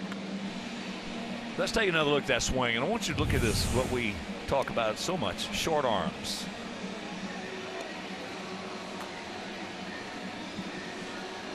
Those arms come in. If he would stay with that thought of hitting with short arms, as strong as he is, I don't know if you could get him out. He might be able to get himself out, but I don't know if you could. That's one of the reasons why he had that big 2-year run. Bruce Rondon throwing in the pen, hard throwing right-hander, getting loosened up. Some guys can do it, some guys can't. As here is Morneau. Guys who are not strong cannot hit with short arms. But it's simple. It's like, again, do the math. The more extension you get, the slower you are, the bigger the swing. And it's like we talk about 2 strikes, choking up on the bat. Do the math. The longer the bat, the slower the swing. The shorter the bat, the shorter the swing.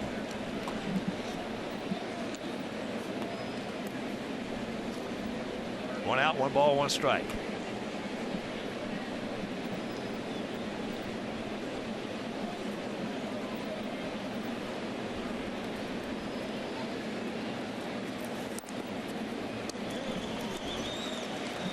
That had part of the zone. Justin doesn't think so. Well, Norris knocking at the door of 100. He's at 98 pitches. That's one of the reasons why Rondon is throwing in the pen.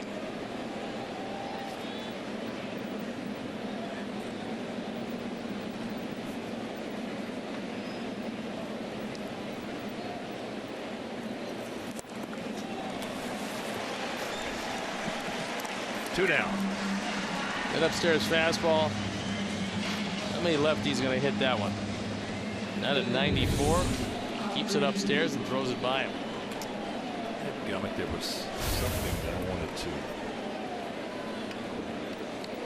I was looking at on my iPad this morning. 4 2/3, 6 hits, 3 earned runs, 3 walks, 3 strikeouts, lots of threes for Norris. Tied. 2-run homer in the 2nd inning, and poof, here it is. That ball was just absolutely correct.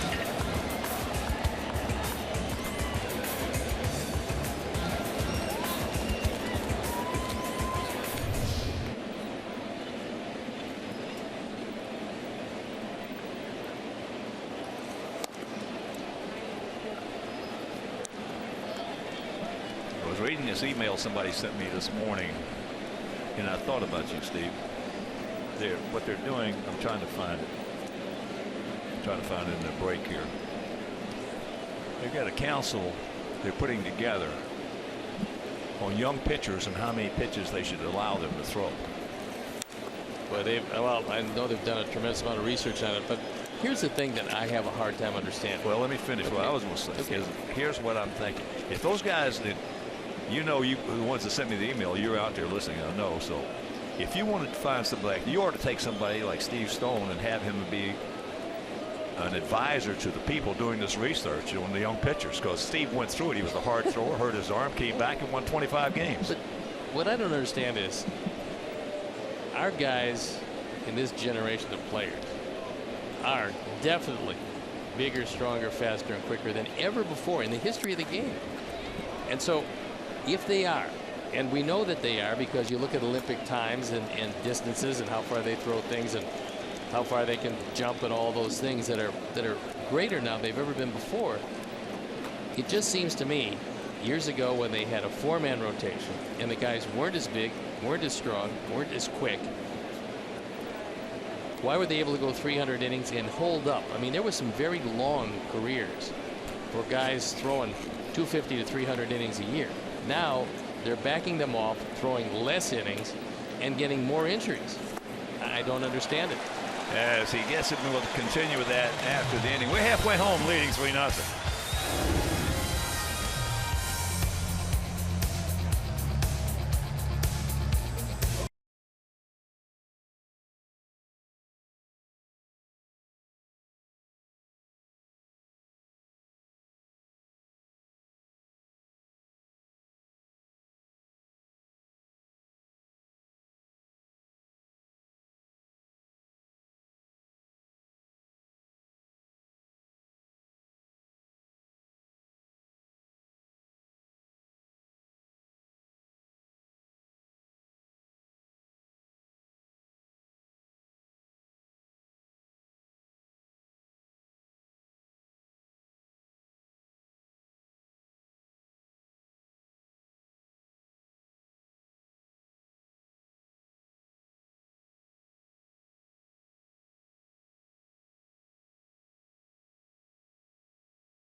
Bottom of the 5th inning, Saltalamacchia, Jones, and Iglesias to face our Anthony Bernardo, 26 years old, 6'7", 240 pounds, and he looks even bigger than that when you're standing next to him.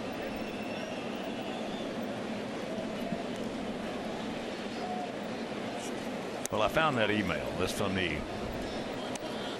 Illinois High School Association, ISA, IHSA, and they're going to do a panel on may restrict how much young pitchers can throw. Well, by young pitchers, what are they talking about? But what's the age group? I guess it's a high school, and including a mandatory pitch count that they might come up with that would restrict it. But again, my point is this: you just can't have. I mean, sure, you can have the doctors, the medical guys there, the orthopedic guys there. But you better get somebody, as I said, like Steve Stone, to come in and maybe be an advisor and sit in on a couple of those meetings, because he has been there and done it. He went through all that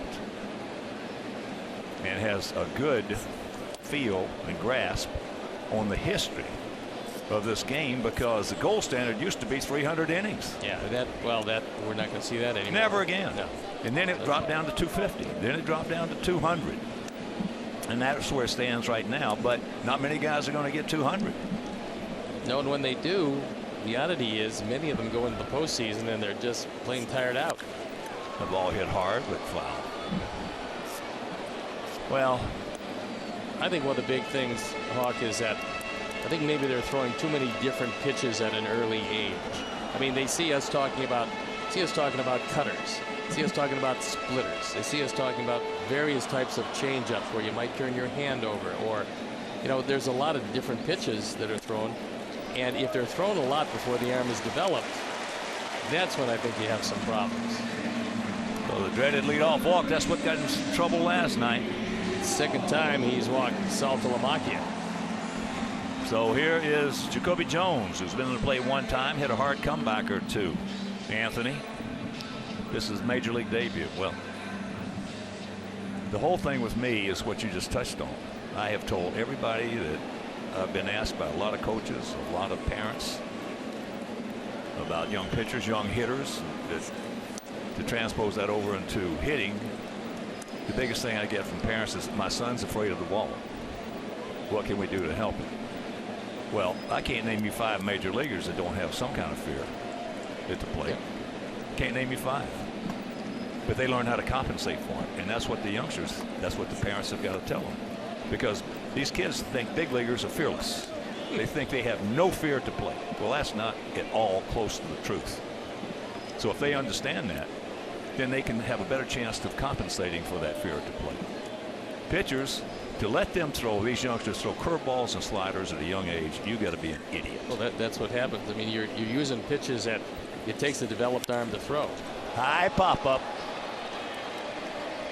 Brayu, he's good on these. Jones is retired. Yeah, that's the thing with me. You let your youngster get out there, because the youngsters, you can't blame them. They see big league, watch this on TV. They see big leaguers throwing curveballs and sliders. They want to throw curveballs and sliders. They want to do what the big leaguers do. And to let them, allow them to do that, any coach that allows in little league or up into a certain age group, maybe even 14 or 15 years old, that lets pitchers throw breaking stuff or to be fired.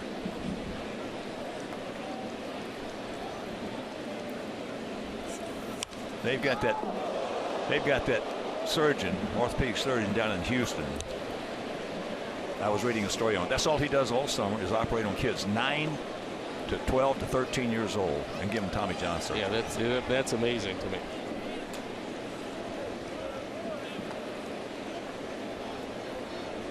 Iglesias grounded out to Frazier.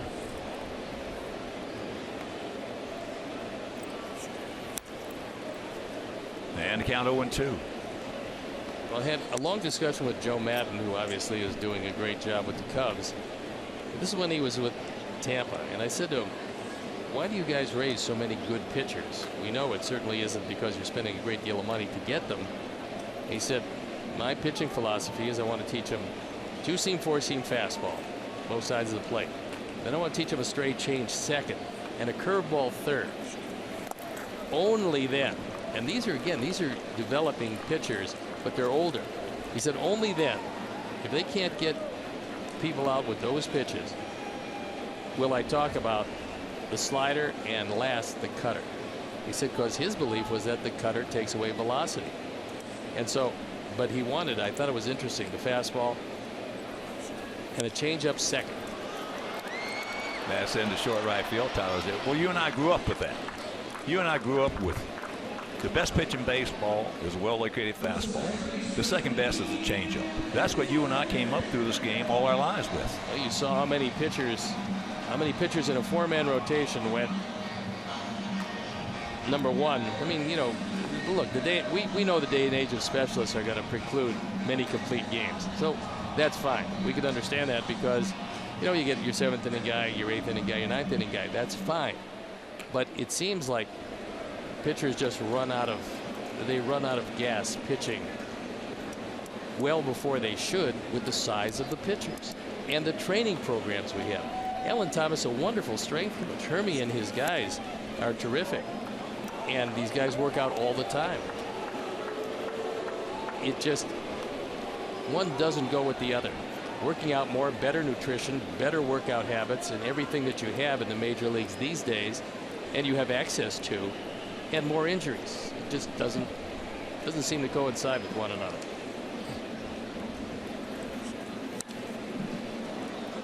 Well, I know one thing. Here's the other side of that page. To that statement you just made. You got pitchers in high school today throwing more pitches in a week than major league pitchers. Well, that's true. And one of the reasons why they wind up getting hurt is because that's exactly right. Their coach emphasizes winning more than emphasizes development of this young arm. That's it.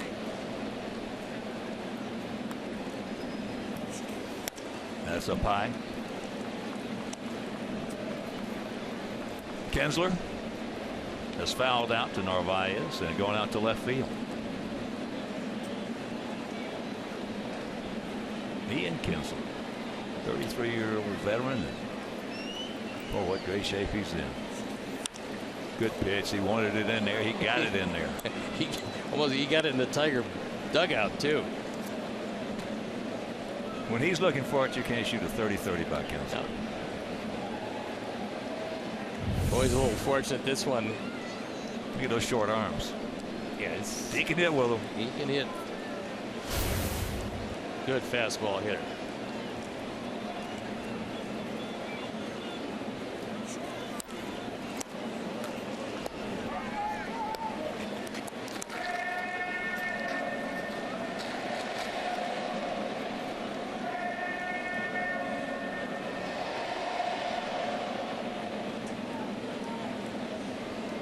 Anthony tonight is looking a whole lot like his first game at Wrigley Field, where he carried that no-hitter into the 6th inning. Well, he's got a chance to be a good pitcher. It all boils down to, it's like last night. One of the reasons that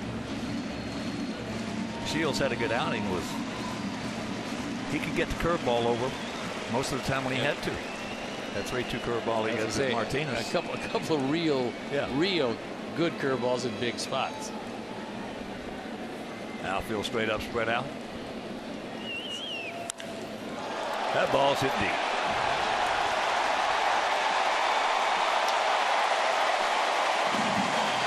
And it is a 3-2 ball game. And that was a curveball, but unfortunately, Kinsler went down and got it. It was not a bad curveball. But Ian Kinsler, 24th home run. He's driven in 68. This is just a terrific hitter. And losing nothing to the aging process. So our fourth home run replay, throws the hook.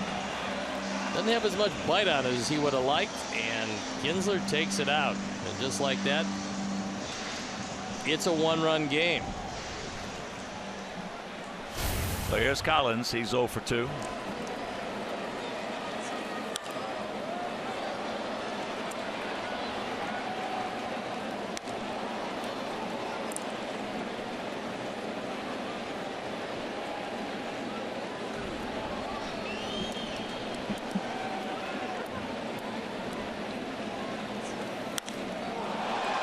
That ball is hit. Right size, wrong shape.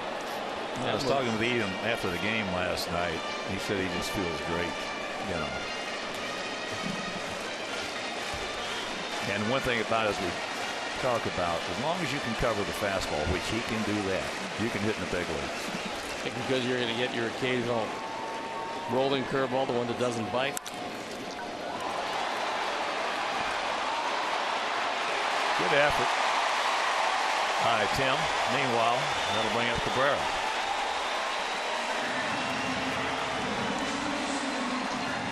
Don Cooper's going to come out. He wants a word with Anthony. Settle him down before he faces one of baseball's best. Yeah, but what started this inning? The leadoff walk. The dreaded leadoff walk. Anderson tries to throw him out from his backside. Good stop. You're not going to get him out from there.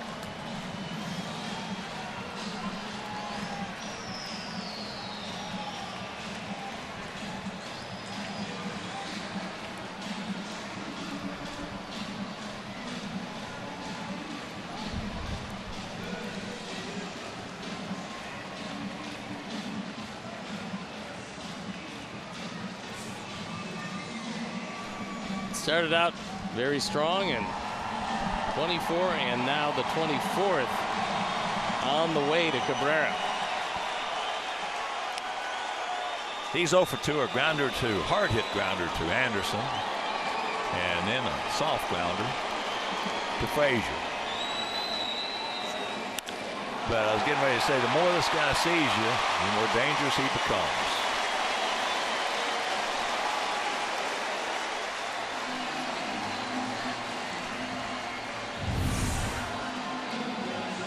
First ball fastball, and Cabrera turns on it. So 3 straight hits after 2 are out. But that leadoff walk was still at first.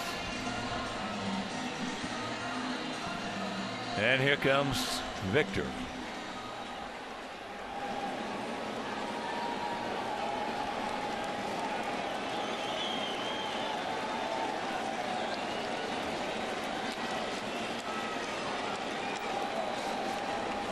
Outfield. For the most part straight up. Bit of a gap out there in left center, and that ball's hit hard, but way foul.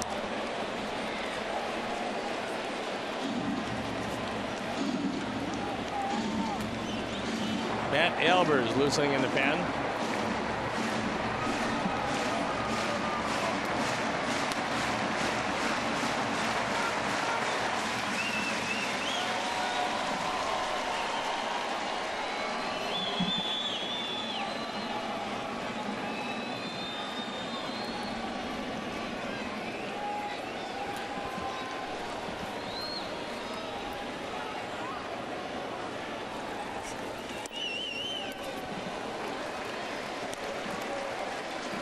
These guys can run one after another.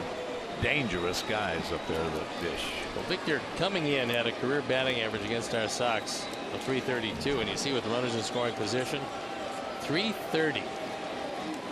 That's this year.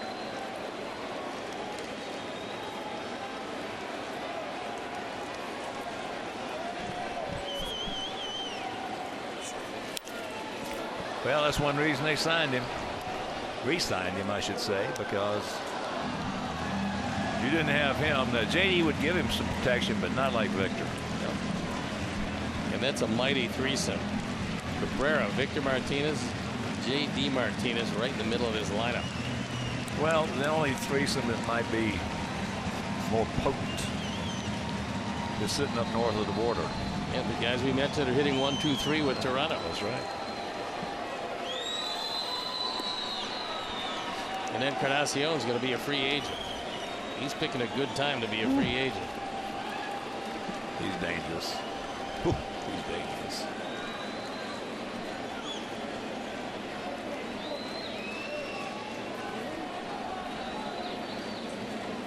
Three, 6-0 for us, 2-4-0 for them. If you're just tuning in,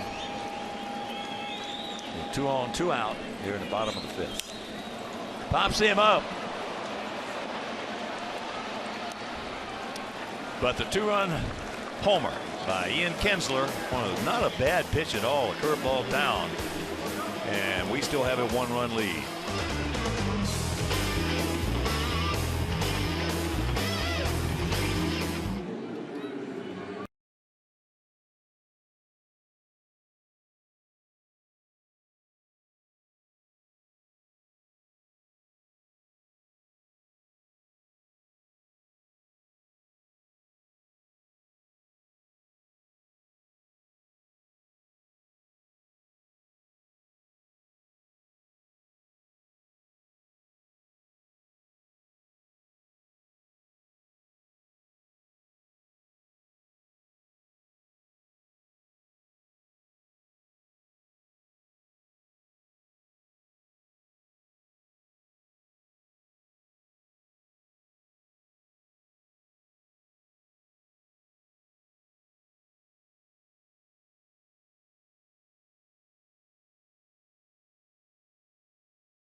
Players Association today announced they will contribute $250,000 to assist victims of the devastating floods in Louisiana.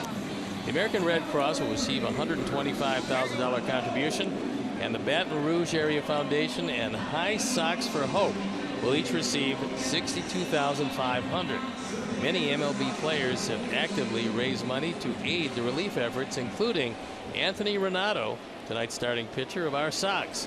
High Sox for Hope was initially started to assist individuals and families in Tuscaloosa, Alabama, David Robertson's hometown, but has since helped victims of natural disasters all over the country.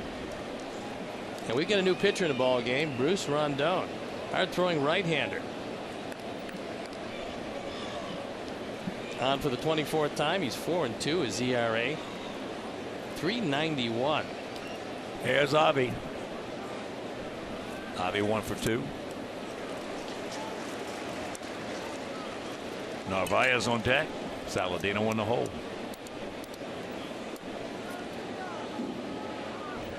Outfield slightly to the right. Huge gap in left center.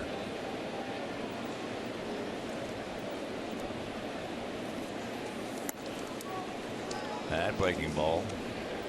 And the count 1-1.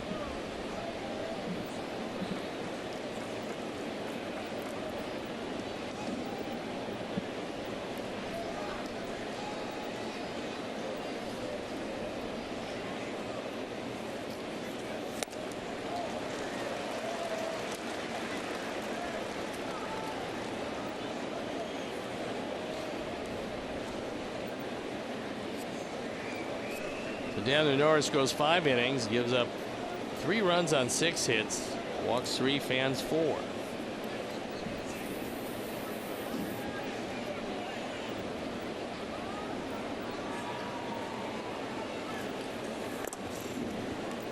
Two and 2. Did you watch any of the Little League World Series?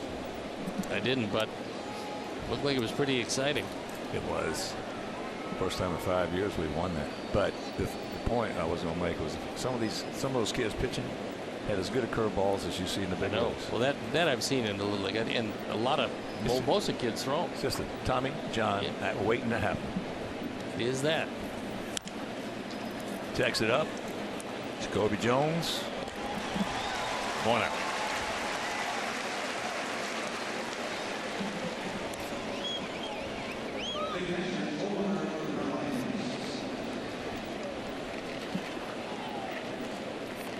Narvaez's walk scored. That was back in the 2nd inning, and he doubled with 1 out, putting Avi, who had singled, on 3rd base. So we had ducks on the pond, just 1 out, couldn't do anything with it.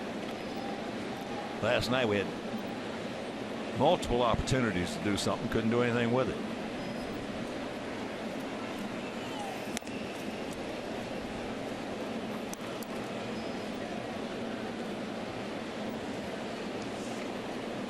Boy, this young man has really been impressive.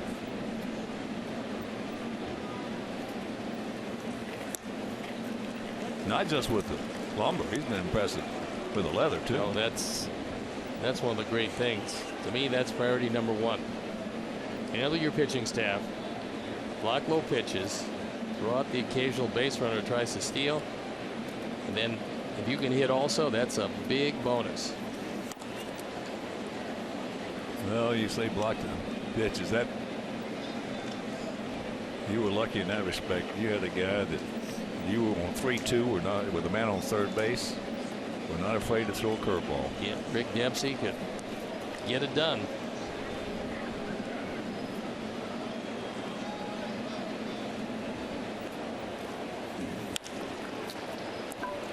Jones. Check in during your visit to U.S. Cellular Field using MLB.com Ballpark, the official U.S. Cellular Field app for your iPhone and Android smartphone. Perfectly complements your trip with ballpark maps, concession guides, check-in prizes, and more. Download MLB.com Ballpark today or visit WhiteSox.com/ballpark app.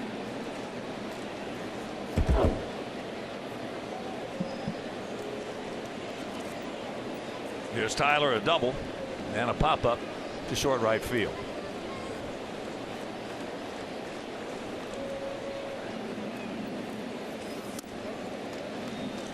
Takes first pitch strike on the inside corner.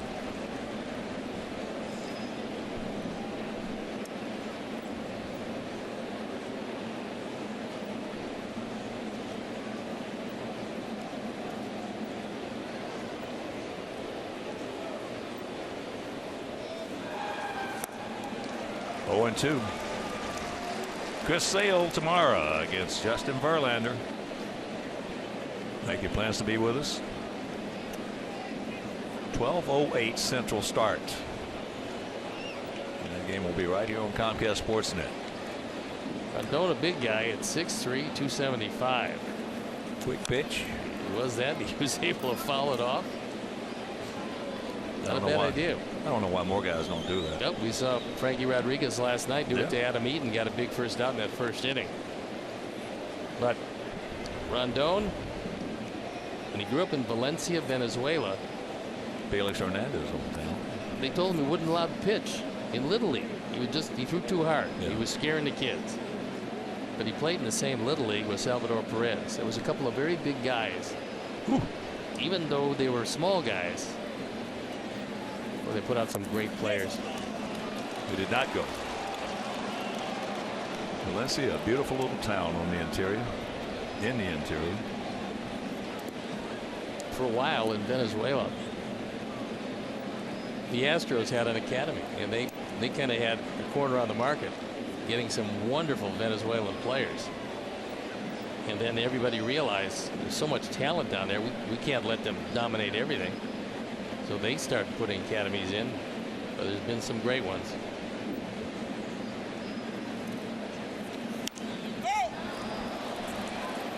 High pop up. Get out of here.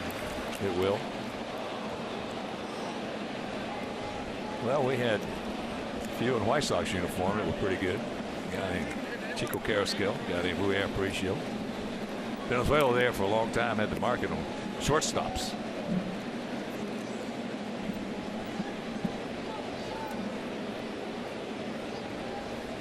Wasn't Maglio from Venezuela? Yeah. I was looking at a picture out in the hallway here of Mags the other day, and as he gets him, 1-2-3 inning for Rondon, and we'll go to the bottom of the sixth, leading by 1.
Walker now 10 years later. Coach Pat Fitzgerald used his principles of his mentor to carry on his legacy every day. So don't miss a walk to remember tomorrow night on Sportsnet Central.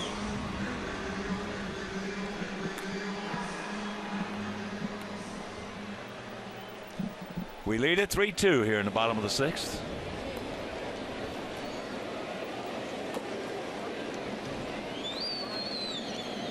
J.D. Martinez has doubled and he has walked. That's too young. Heart attack at age 52. Sad. My former partner, Don Drysdale, too young. Heart attack at age 56.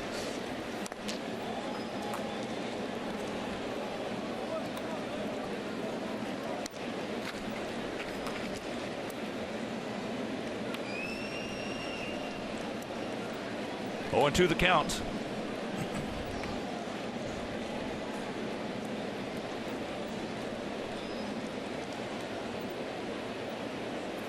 Gap in left center.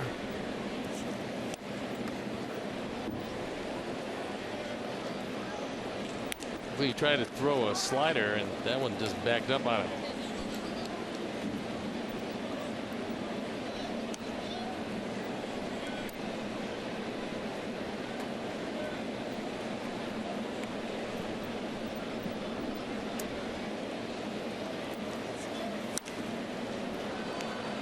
This guy's plate coverage has improved, probably, I would say, a minimal 10 to 15%. He completely changed his style. Yeah. And what didn't work for him when they released him with the Astros certainly has worked for him here. Well, he sort of honed it down at Toledo for a few games. He hit 10 home runs in a hurry. He tortured him in AAA. But that's another thing that Wally and I were talking about before the game. Wally Joyner, their very fine hitting coach, and who was a very fine hitter himself. Wally World. We were talking about what you and I talk about a lot is that you don't teach guys how to hit at the big league level because they can all hit or they wouldn't be here. What you do is you teach them how to be dangerous, and that makes the approach. And that's what guys will change to make them better. Boy, Wally was a tough out, especially with 2 strike. He was a good 2-strike hitter. Left-handed hitter. He was a 289 career hitter, but again, it was one of those guys, don't tell me what he hit, tell me when he hit it. There's the short arms again for a fair ball. Well, he has become a really tough out because that entire at bat, it looked like Anthony was trying to get him away. And when he went way in off the plate inside, he just got the head of the bat on it. That's probably, when you look at it from the side, that's one of the great examples of hitting with short arms. Because if you don't, number one, he's going to saw the bat out of your hands, ruin your thumbs, and you can have a bad night. And a good move by Robin right here. Don't let this young man lose a ball game. He's pitched too well. And so Matt Albers comes in. Anthony Renato will step out. As he walks out, so will we. We'll be back after these messages.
comes into this one for the 55th time. ERA of 5.66, a 2-5 record. Doesn't strike out many, doesn't walk many. And he's got to face one of their red-hot hitters, Justin Upton.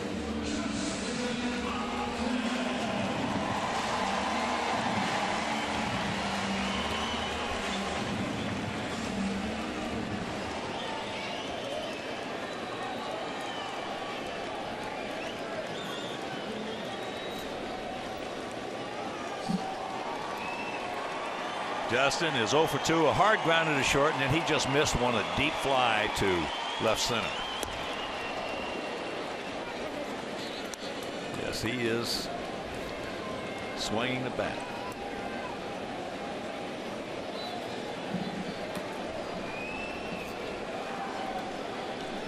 Dave Clark way down the line, more so than most third base coaches. Well, you can't blame him because his concentration is on J.D. Martinez and what they're doing to maybe sneak behind him. And the last thing he wants is to get one in the ear when he's not looking. That's a good spot to be where he is.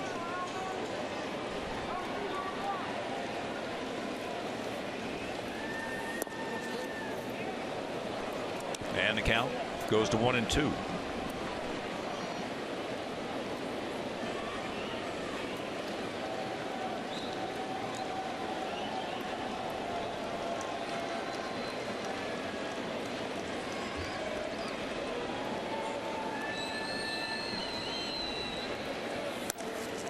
Good job by Omar. Boy, that was a great stretch to his right, making sure that Martinez doesn't wind up at third base. This is way outside. Nice play by Omar.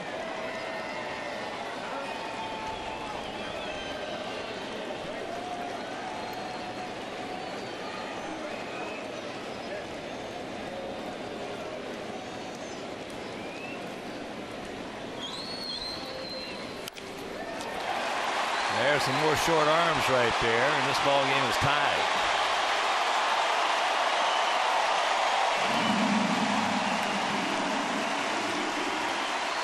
He is swinging the bat. And that ball was inside off the plate. 59th driven in. And the Tigers, down by 3, have fought their way back. We've seen two guys hitting with those short arms this inning. Well, it shortens the bat. The longer the bat, the longer the swing. The shorter the bat, the shorter the swing.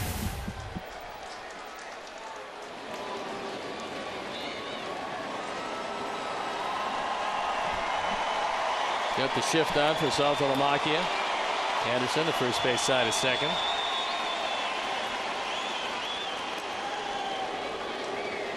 Yeah, if you take a normal swing at that double by JD, and you take a normal swing at that pitch that Justin just hit, you're going to knock your thumbnails off. Yep.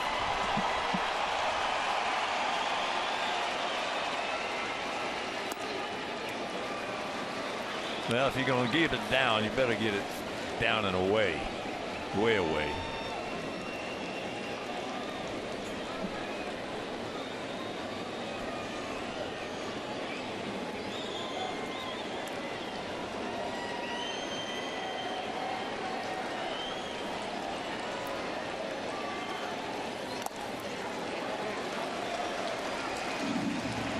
That 2-run homer yet last night was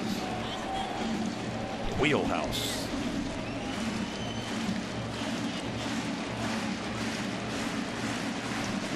In the sweet spot for most lefties.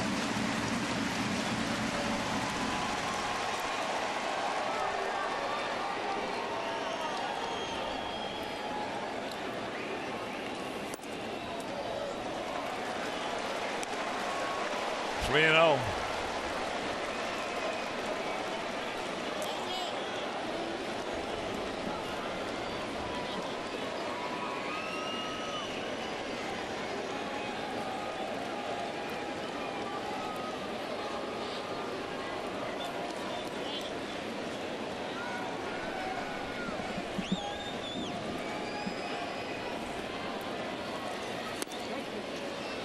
There's one. We got a break on.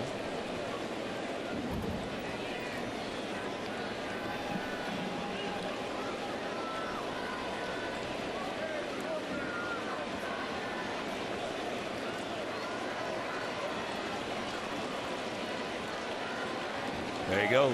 It's academic. We got a problem.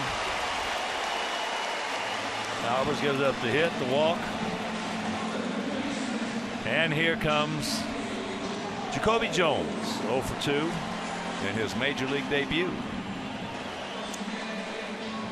Well, now you wonder if he's ever bunted, because you would think that this would be a bunt situation. Let me ask you this. Do you think Brad Ausmus knows? I would think he does. Okay.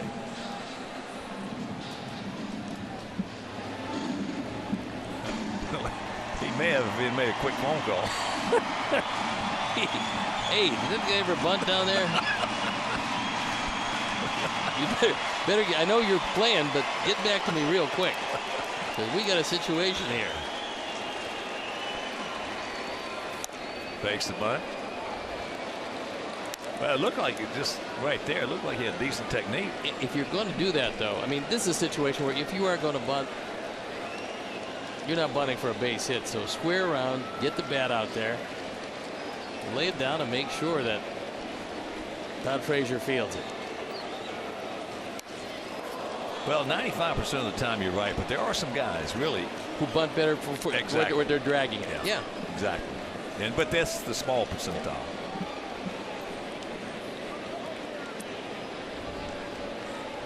Some guys just cannot square around and bunt.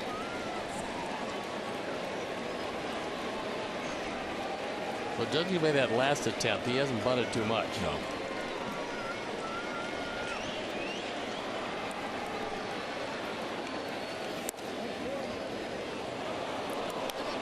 One and two.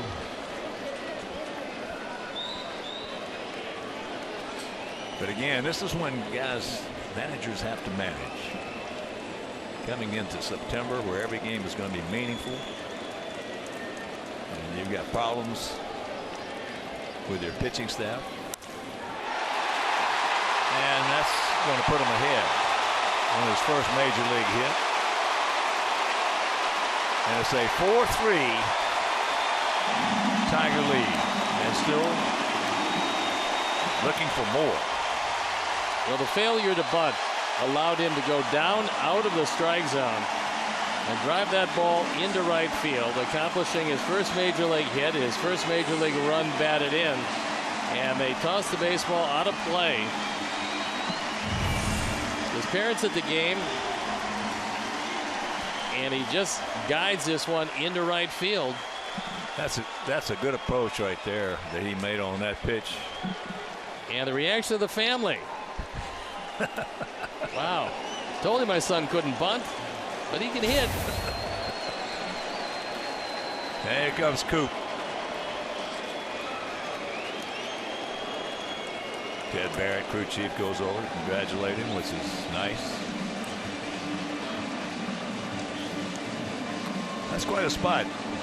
Yeah, making his major league debut in the midst of an effort to catch Cleveland. Well, what they did was they called down and they were saying to his manager, AAA, can this guy play here now? I mean, right now. He said, oh, yeah, he can play here now. Well, not only did they bring him up, but they put him right in the lineup tonight, and he's made every play defensively, and now he comes through with a big hit. And here's a tough little customer to play right now in this scenario. Blazers 0 for 2. He's grounded to third, and he's popped up to second. Well, they don't hesitate to use the suicide or safety squeeze with him because he can bunt. He also gets a bat on the ball. He is really difficult to strike out. That's why he's a tough customer. 370 at bats, 36 strikeouts. 1-1 the count.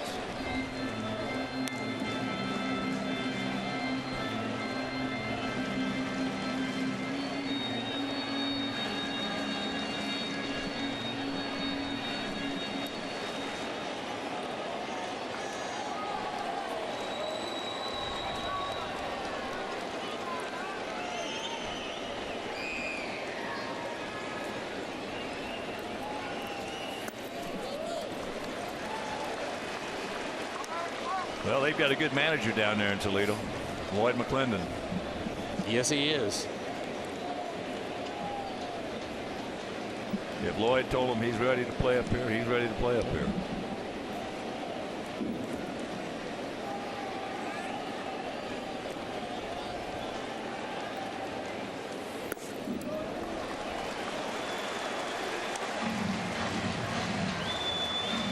You got Kinsler on deck, and you got Iglesias with a 3-1 count.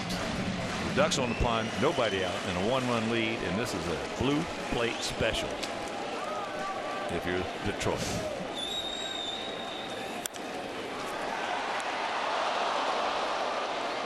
Guns it over. So 1 out, and we catch a break right there. Tim had the luxury of going up to get it, knowing he's got such a strong arm. He could take a look at third, freeze Saltalamacchia, and still make the play.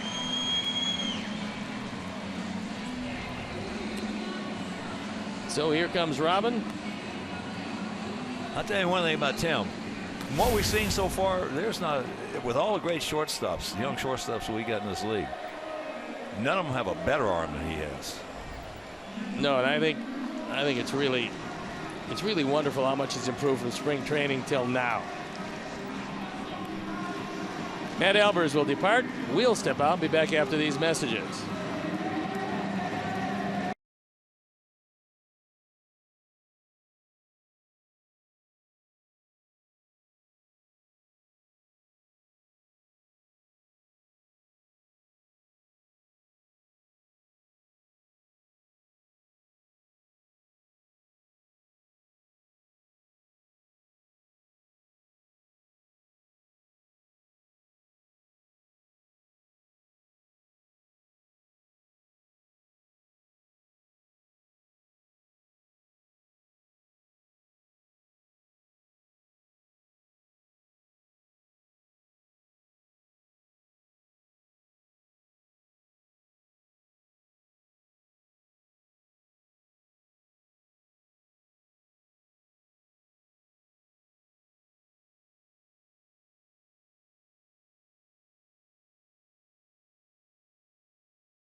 He inherits Tiger base runners at second and third, on for the 14th time.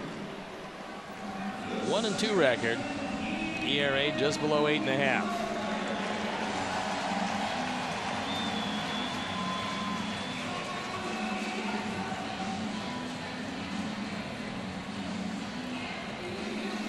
Well, he's got his hands full with this guy. Kinsler, 1 for 3, a 2-run homer last inning. That got him on the board.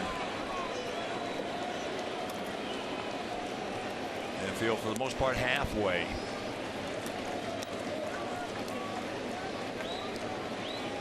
You can play like Tim Anderson a little deeper because of that gun he's got.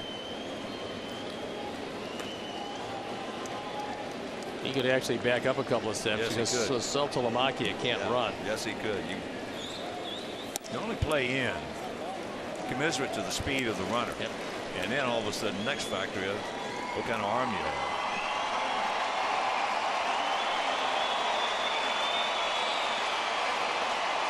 Two and 0.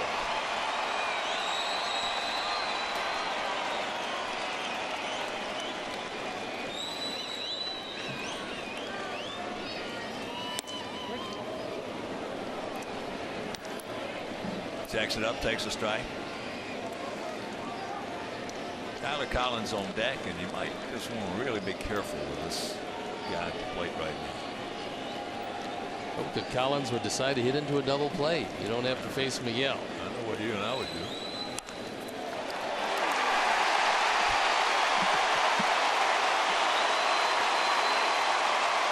Two more across the plate.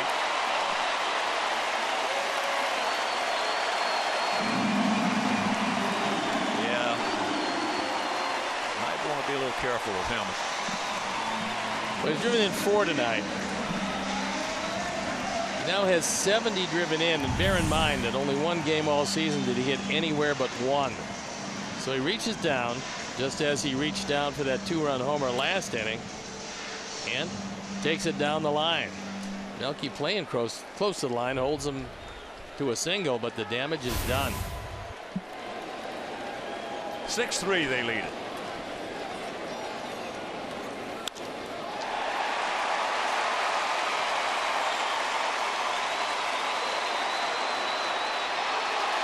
He's safe. Well, he absolutely, they used to call it the limp leg, but he absolutely fooled Avi. Avi's got to come in, charge that ball, realizing Kinsler's got great speed.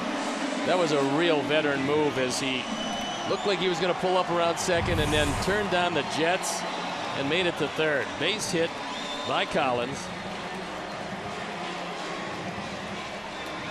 And take a look at Kinsler. He knows exactly where it is, so he slows down. And then when he sees Avi come up but not throw right away, that's when he takes off and he makes it easily. Yeah, the double clutch. Yep. He forced him into it. Baited him, actually. So here is Cabrera. As he gets it. And he's not going to try that right now on Ivy. So you get a big out right there.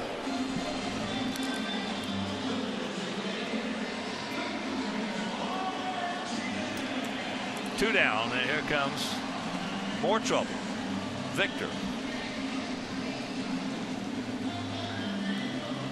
So Turner gives up the 2-run double to Kinsler. The hard single to Collins. Runners at the corners.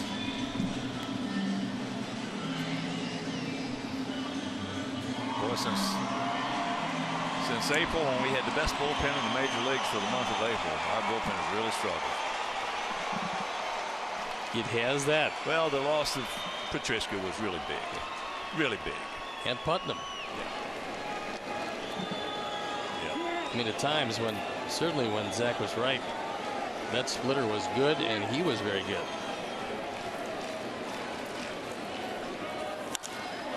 That ball hit hard, but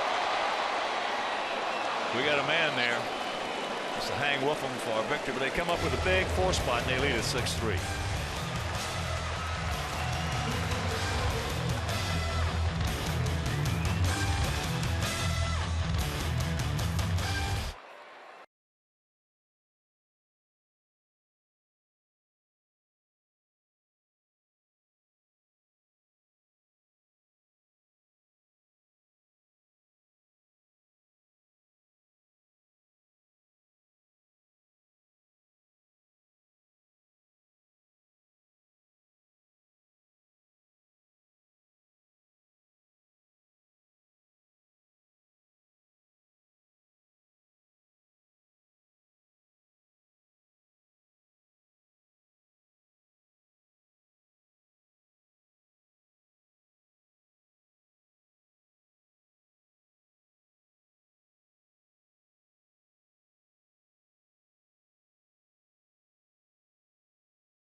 We take the price and location of seats and show you which tickets at StubHub give you the best deal. So get the StubHub app today. StubHub, the official fan-to-fan ticket marketplace of the Chicago White Sox. And we've got a new Tiger pitcher in the game. And it is Shane Green. Now for the 38th time. 2-3 record. His ERA up there at 5.24. But he's fanned 45 and 46 in the third. Well, we saw him when he was with the Yankees with that tremendous slider. Yep. Now, the first time we saw him in the Tiger uniform, he did not have that tremendous slider. They get a couple of Yankee pitchers. Justin Wilson they got from the Yankees, and that was a good deal. All right, let's start something right here. They lead at 6-3. 3-6-0 for us. 6-9-0 for them. We scored 3 in the second. They scored 2 in the fifth and 4 in the sixth if you're just getting home tuning in.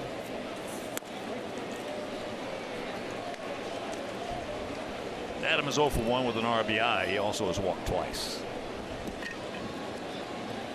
And he has faced Green 8 times and has 1 hit.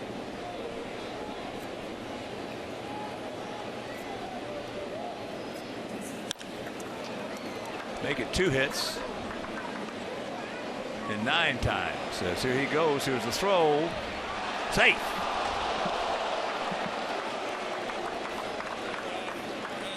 '20th two-bagger. That was just a hustle double as J.D. Martinez going to his right. And Adam had to play right in front of him. This is a hanging slider. And he's able to beat the play.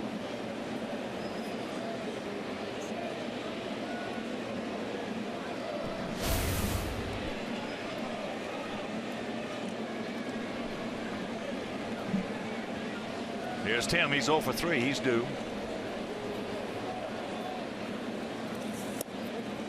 Takes first pitch strike.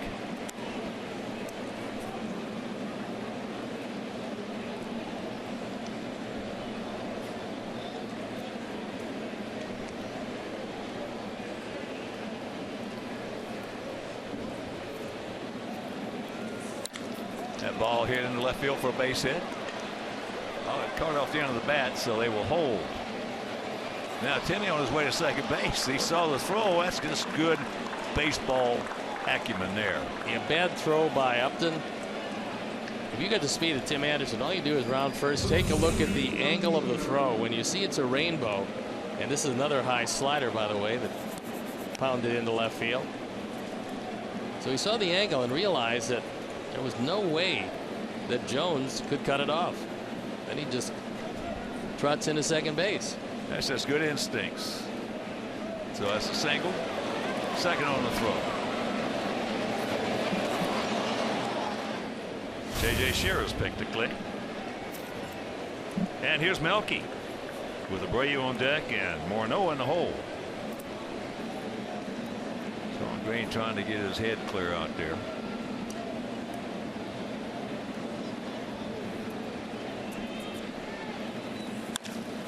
Ground ball. That's going to get the job done. 1 in, 1 over. And it's a 6-4 ball game. RBI number 60 for Melky. Straight out of the big inning. The infield is back. And Melky knows all he needs a ground ball to advance 2 base runners and get within 2. With the man on third and just 1 down. So a good job by a good player. Abreu 1 for 3. Yeah, we mentioned the Green when he was with the Yankees really had a tremendous slider, and we hadn't seen it since. It's cost him a run and another one because both of those were sliders.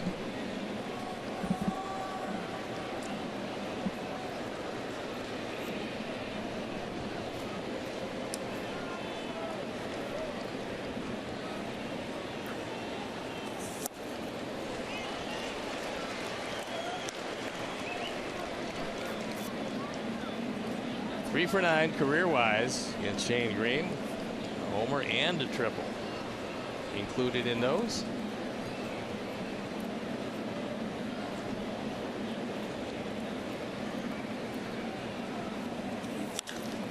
Watch out, Tim. Whoa.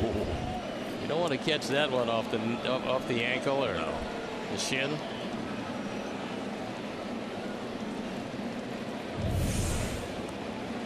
Yeah, this one is rifled down there. Fortunately, good, young, quick reflexes.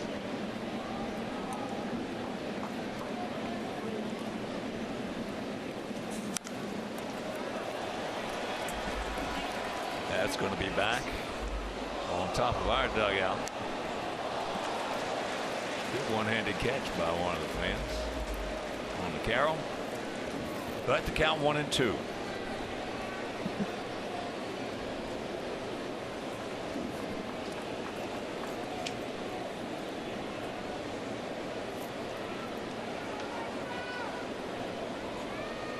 Just another ground ball, as long as it's not at Jones at third, and you got yourself another run.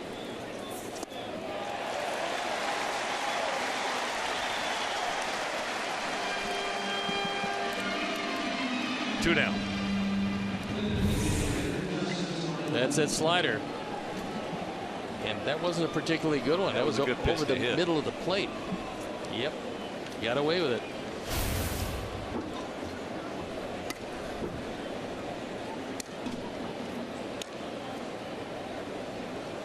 Here's Justin. He's 1 for 3. Led off the second with a single. Came around to score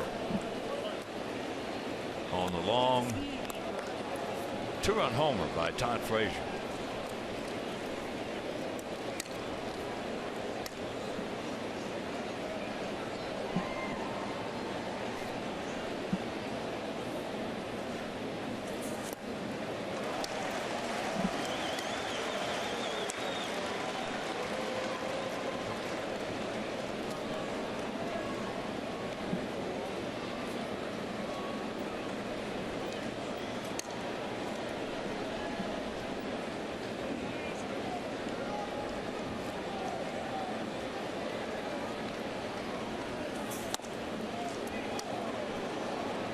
That fastball at 95. Yeah, that time after throwing him a slider, he wanted to heat him upstairs and throw it by him, but it was inside off the plate.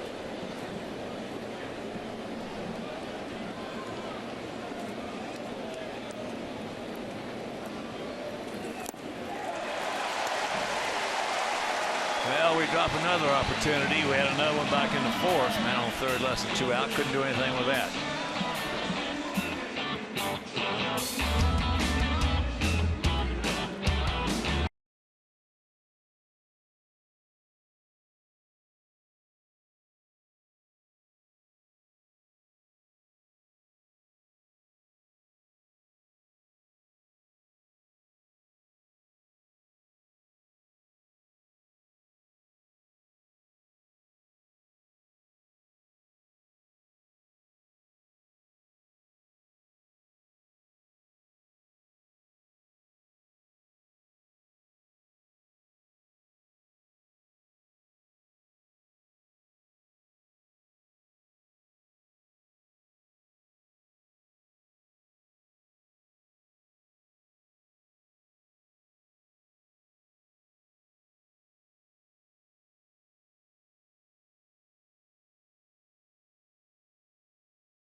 Take on the Royals on Saturday, September 10th at 6:10. First 10,000 fans to enter U.S. Cellular Field will receive a White Sox travel mug.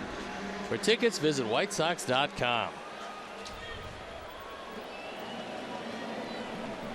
J.B. Shuck Going into center field. Adam Eaton moves to right. And Ivy moves to left.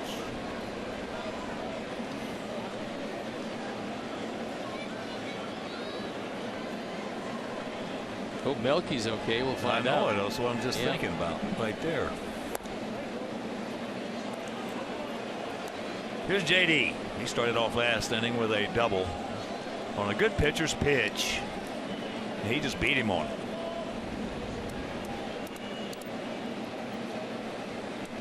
So Jim Angio tells us they do not, he's our Hall of Fame director, do not see Melky in the dugout. So hopefully he'll be all right. If in fact anything's wrong with him, which I'm sure there's got to be somewhere, you wouldn't be in a clubhouse. No, this isn't. Melky doesn't usually come out of these. No. Maybe he's a little under the weather. He was battling the flu. That was about a week back.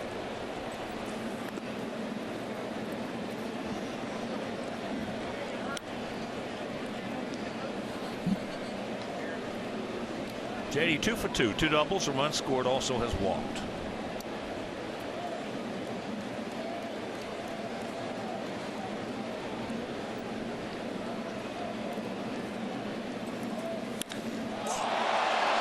Now 7-4.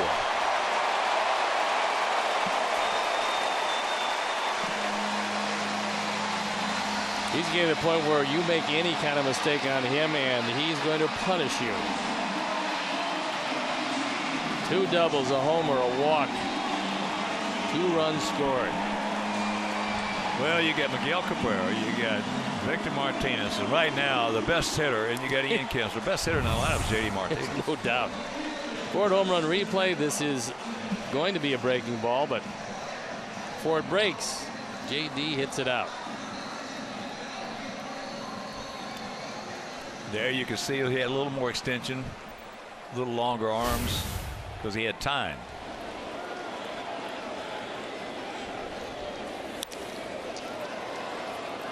Bobble, and now guns it over off the mark and into the dugout, so it'll be an error on Tim. That's his 10th.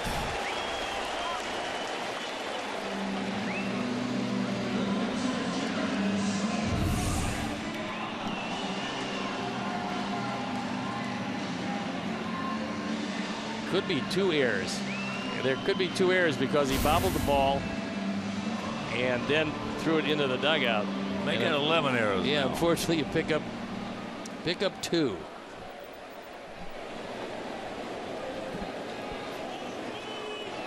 So here's Saltalamacchia. He has walked 3 times and scored once, and he'll get the job done. So that is a good at bat for him.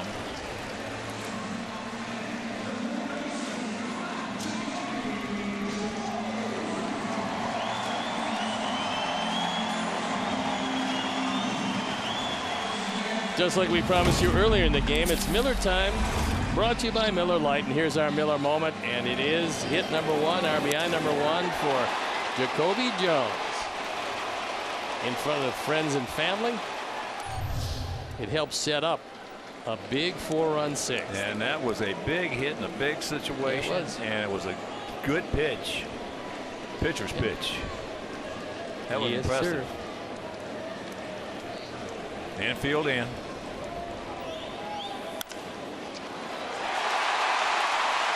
And it's 8-4. He didn't wait long to get his second. Major league run batted in to a drawn in infield.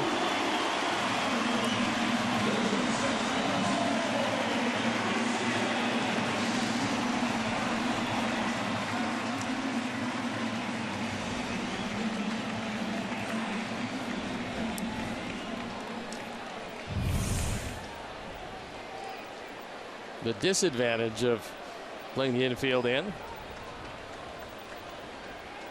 No angles on a ground ball.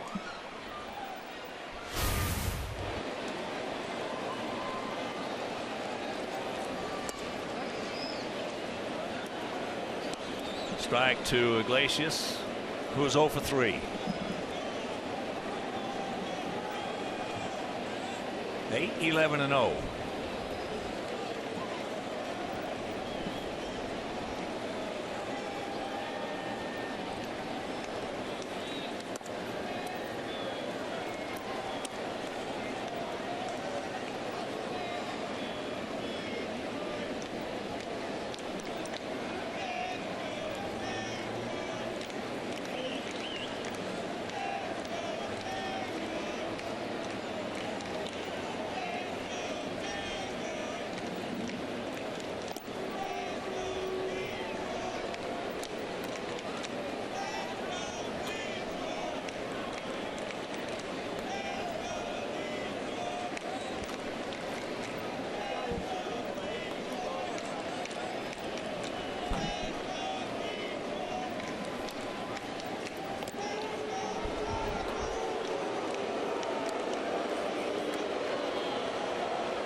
Over 2.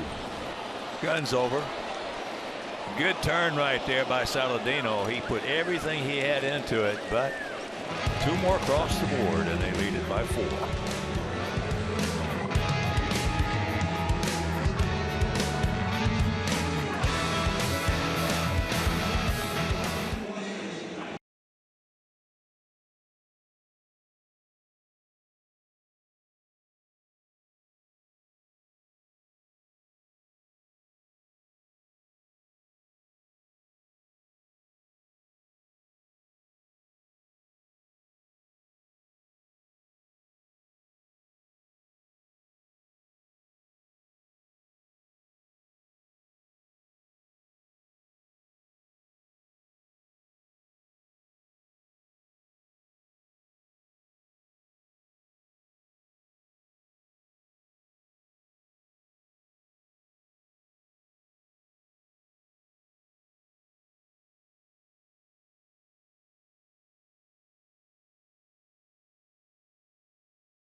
Statcast, news, and more. Download MLB.com at Bat, the #1 app for live baseball on your phone and tablet. Andrew Romine comes in to play third defensively. So the night is over for Jacoby Jones. Turns it into a very successful one with 2 hits, 2 runs batted in, and this is Major League debut. Todd takes ball 1. Frazier 1 for 3. That long home run, his 33rd coming in the second inning. He now has knocked in 83.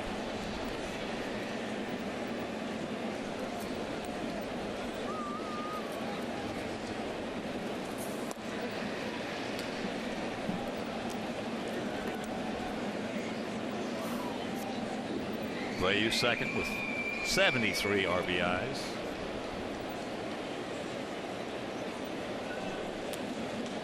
And you take Ian Kinsler, leadoff hitter.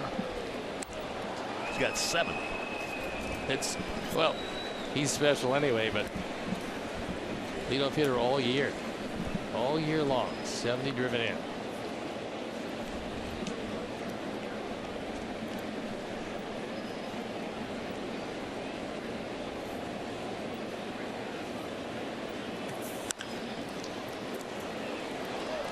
Mine controls, guns, 1 out.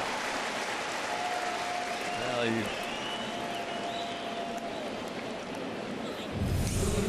certainly, first thing that pops in your mind about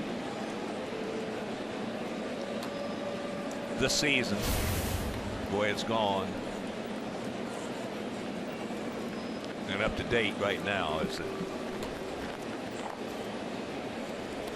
3 critical DLs for us. Austin Jackson, Jake Petriska, Zach Butler. That's 3 critical DLs. Then you look at Brett Laurie, but he's been gone since the 21st. Yeah, he's gone a long time, and he had a setback in that rehab, or probably would have been here. Well,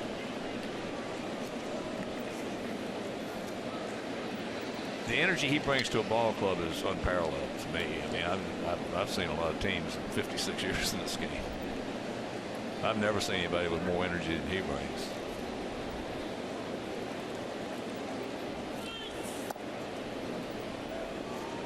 Tyler's done a really good job.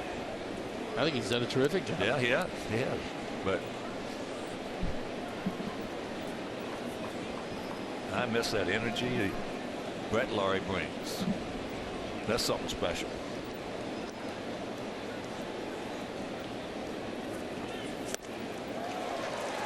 Big hat.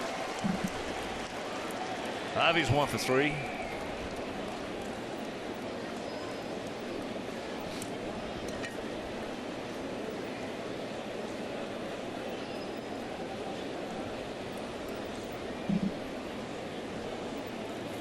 Eight 11-0 for their guys, 4-8-2 for our guys.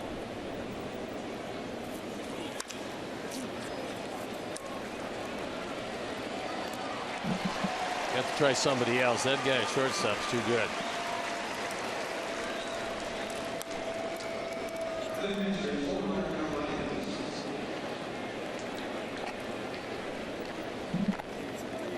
Here's Omar. 1 for 2, a walk, a double, a grounder to third, and he also scored a run.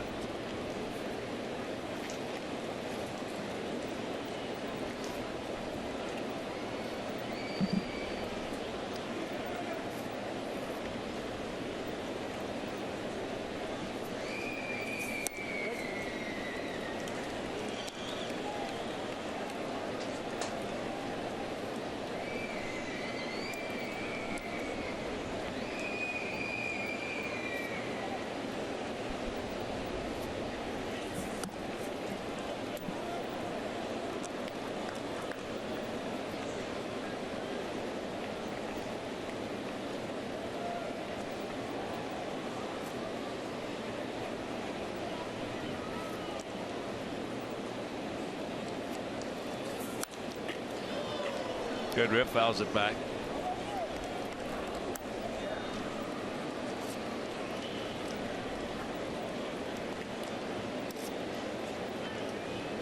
The green slider looks a little better this inning than it did when he came in the ball game. It was just a spiral coming up there. Yeah.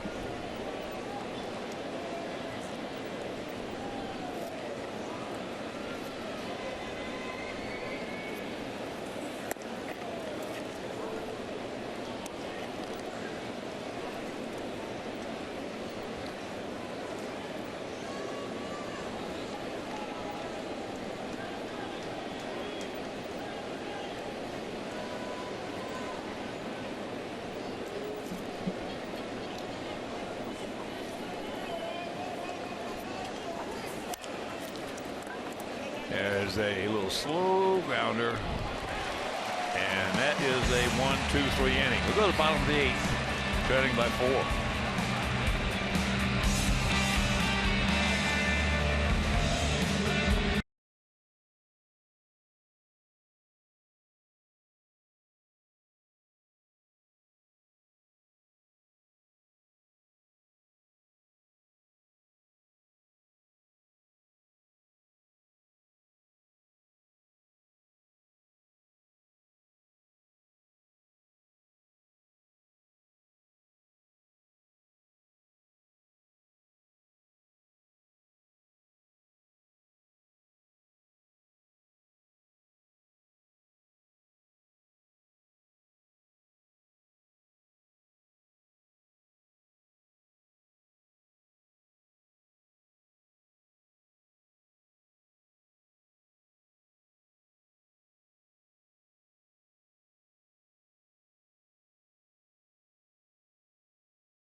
Hi there, Chuck. Thank you.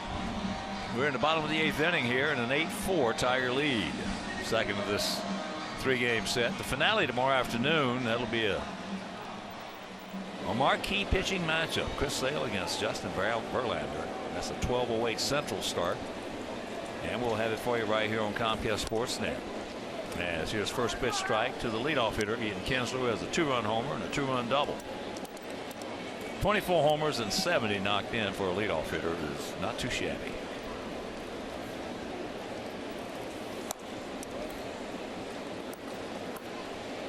You know, just a terrific deal as he came over from Texas. We talked about it. Prince Fielder going to Texas.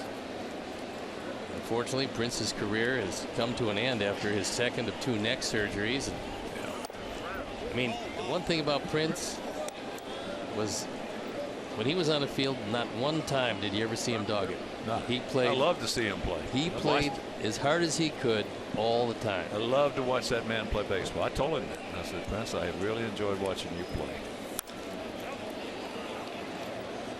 No, I love guys like that you can say never dogged it. That's one thing about Big Frank. Frank Thomas, the big hurt, played hurt, and you never saw him dog it.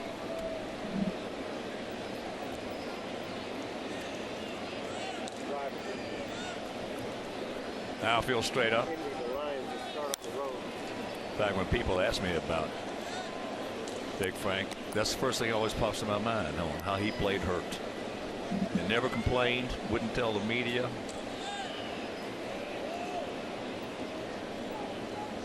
Michael and Noah starting to warm in the pen.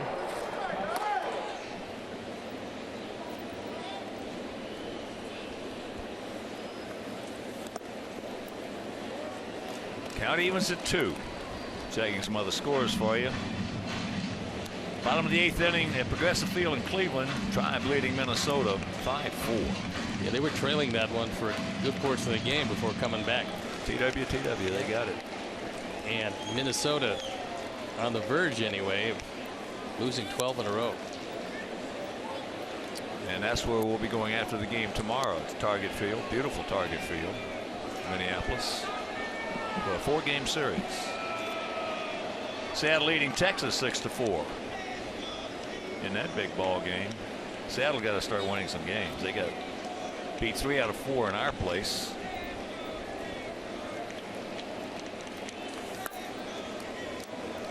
Full count. Yankees leading Kansas City 4-2 after 5 at Kauffman Stadium. Baltimore beat Toronto 5-3.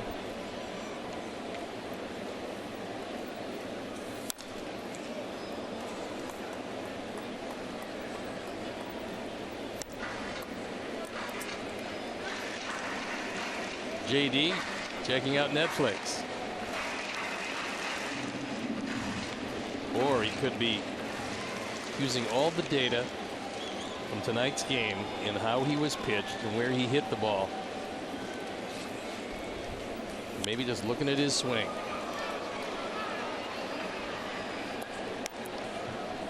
That's something you didn't see a couple of generations ago.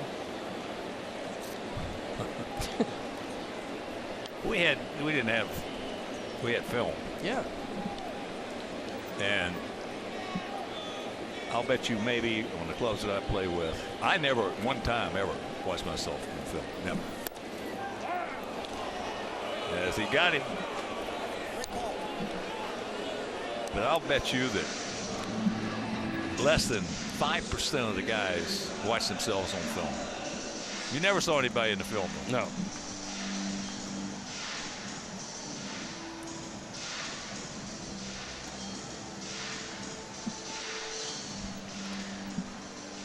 So here's Collins. Had an infield single, then a sharp single into right field. He's 2 for 4.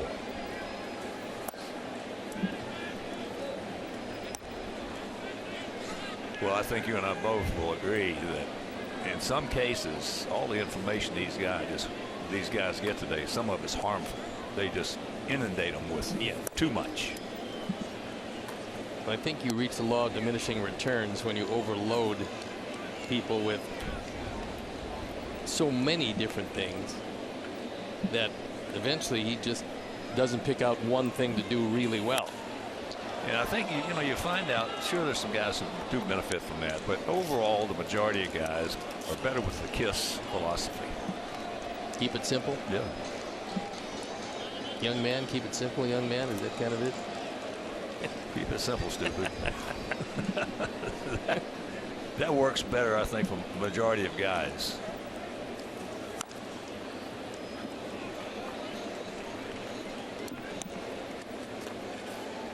If you're just tuning in, we had a 3-0 lead going to the bottom of the 5th inning. They scored 2. Then they scored 4 in the 6th and 2 more in the 7th.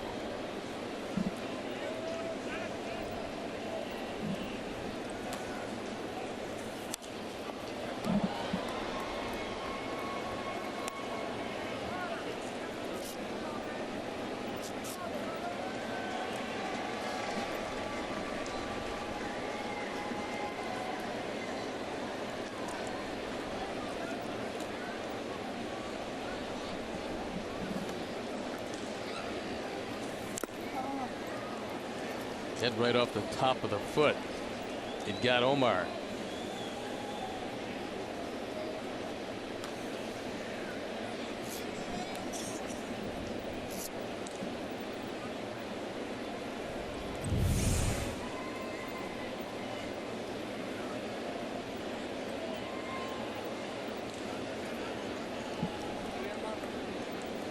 Catchers are a tough lot.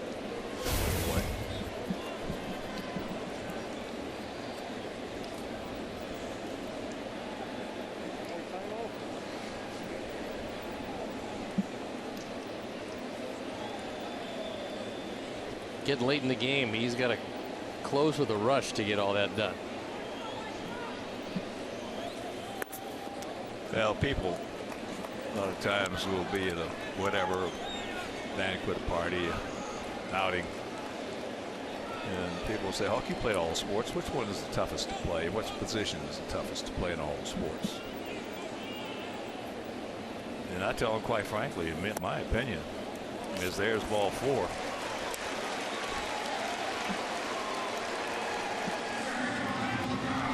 And that'll bring up Cabrera. There's no question in my mind that the most precarious position and the toughest position to play in all sports is a pitcher in baseball. I was a quarterback and a linebacker in football. I was a basketball player. And because every time you throw a pitch, your career is riding on the line. Every time. But the beating comes with the catcher. He takes. Well, there's no question. I'm not talking about that. Beating. I'm talking about the most precarious position and the toughest. Well, there's another factor. You mentioned hitters. You said that all hitters have fear about getting hit, although, guys overcome it. And, yeah, they put it in the back of their mind, whatever, but it's always ever present because the guy's throwing 100 miles an hour. You don't know if it's going to be your head or over the outside corner. Pitchers have the same kind of fear with line drives coming back to them. And if that gets in your head, you're not going to be able to throw the ball away. If a right-hand pitcher away to a right-hand hitter, you know that if he gets out there, it's coming back to you. There's no question about it. I mean, every time you throw a pitch, your career is on the line. I know, in talking about the fear, I told you that's the biggest question I get from parents. My son's afraid of the ball. What can I do to help him? And I just tell them it's an individual thing. They have to learn that major league players have fear at the plate. They learn how to compensate for it. The way I compensated for it, I had a little fear of the ball, but I wasn't afraid of who was throwing it. So that equalized it out. That balanced it out. That's into right center field. Nice. And here's a throw back to first. Not in time. Good play. Good effort. Well, you'd love to see Adam Eaton win the Gold Glove, and he's done enough to this point to deserve it. That's pretty good play. And then getting up quickly, getting the ball back in on the money, looking for the double play. I can't imagine anybody playing a better right field than Adam Eaton has this year. That was 17 outfield assists. This is one of the best defensive play from right field I have ever seen. Yep. Been a remarkable year, and it started when Austin Jackson came and they slid Adam Eaton into right field. He's been terrific since the day he stepped into right field. Well, in that interview I did the other day, they asked me about right fielders, and I told them, I said, you know, you got some great right fielders. Al Kaline was a great right fielder. Roberto Clemente was a great right fielder. I said Roger Maris was overlooked because of all the home runs he hit. Roger was a great right fielder. And I said Dwight Evans of the Red Sox was a great right fielder. I said, but in my opinion, overall, now I'm talking about defensively, overall the best right fielder I ever saw was Ichiro. Yeah, he did everything. Technically as sound as you could possibly be. He was faster than all those guys I just mentioned. He had as good an arm as all those guys. He and Kaline probably had the two most accurate arms of any right fielder. And Maris was right there with them accuracy-wise. But you just couldn't get any better playing right field than Ichiro. No, he came over phenomenally well schooled in each and every aspect of the game. I think the speed was what set him apart from the others.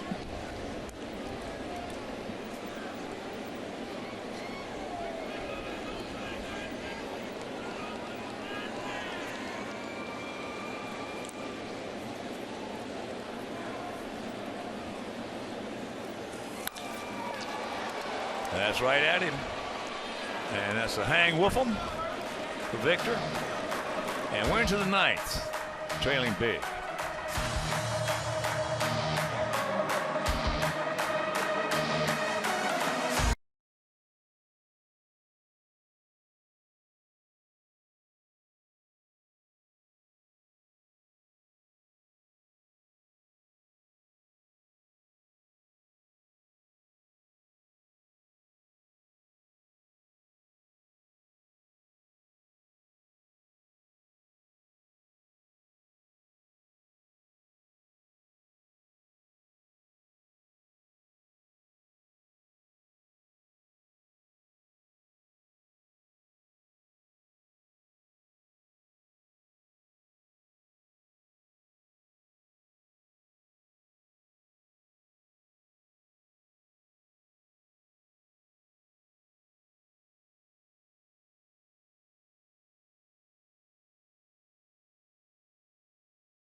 In the series final as Chris Sale will bump heads with Justin Verlander. Man, that's going to be a doozy. Coverage begins at 11:30 with White Sox pregame live, presented by the Koalas family of dealerships right here on CSN Chicago.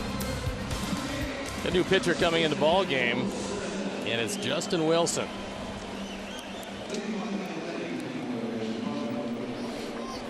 We saw him last night. Pitched an inning, walked one. Other than that, seamless. Out for the 56th time, 4-4 ERA of 4.14.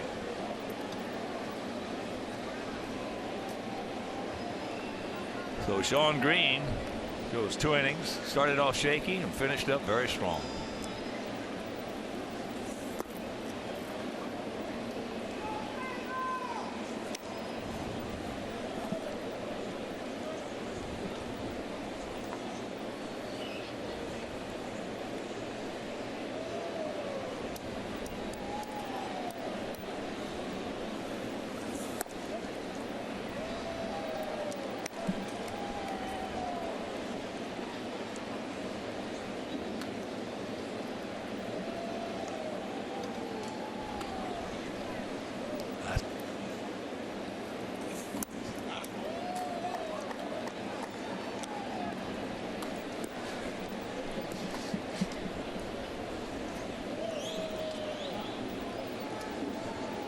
2-1.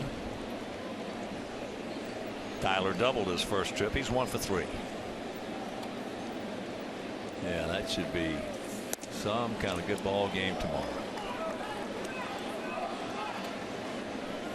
Boy, both those guys, they get it, they throw strikes. Yep. They come right at you. They're not afraid of the bat. Both having great years. Yeah. Chris could be so much better as there's a 2-hopper.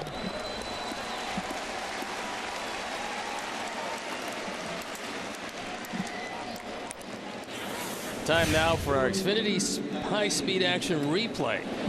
And it's on the night of Ian Kinsler. This blast of a home run in the 5th inning, a 2-run shot. That made it 3-2, and then Kinsler drives in a pair the next inning in the 6th inning. Leaving 4 for the night on his 2 hits and 5 at-bats.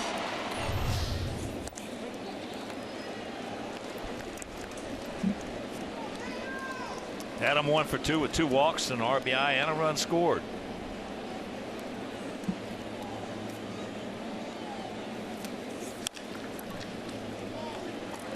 And another base hit. Let's give him a finish right here, guys. Let's give him a finish. Here's Tim. He's 1 for 4.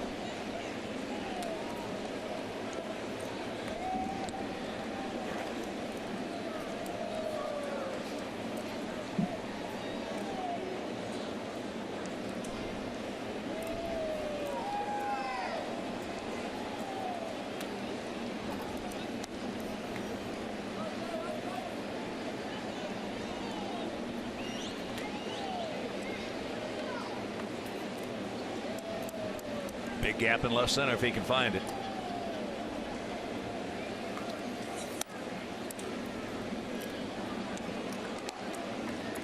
Takes ball 1.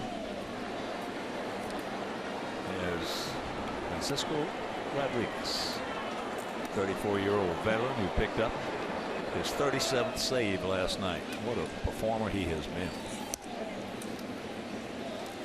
Not without a few anxious moments as 2 balls were absolutely crushed back to the wall, but he did get the job done. Well, he's something.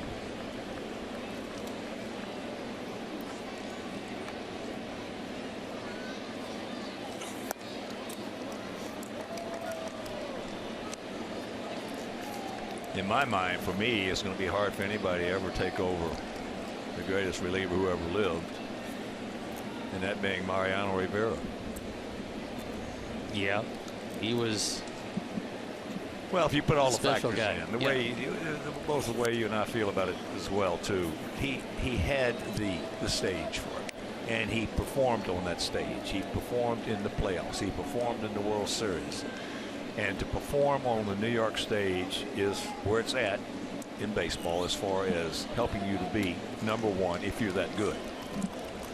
Yeah, he was just outstanding, and you mentioned the fact that he started out as a starting pitcher, then served an apprentice in the bullpen as a setup man before taking over the role. Yeah. And this ball game is over. So again, not a bad job at all tonight, Stevie, from Anthony Ronaldo. No, I thought he threw very well, and certainly for the first 5, he was pretty strong. Then all of a sudden, this team just came out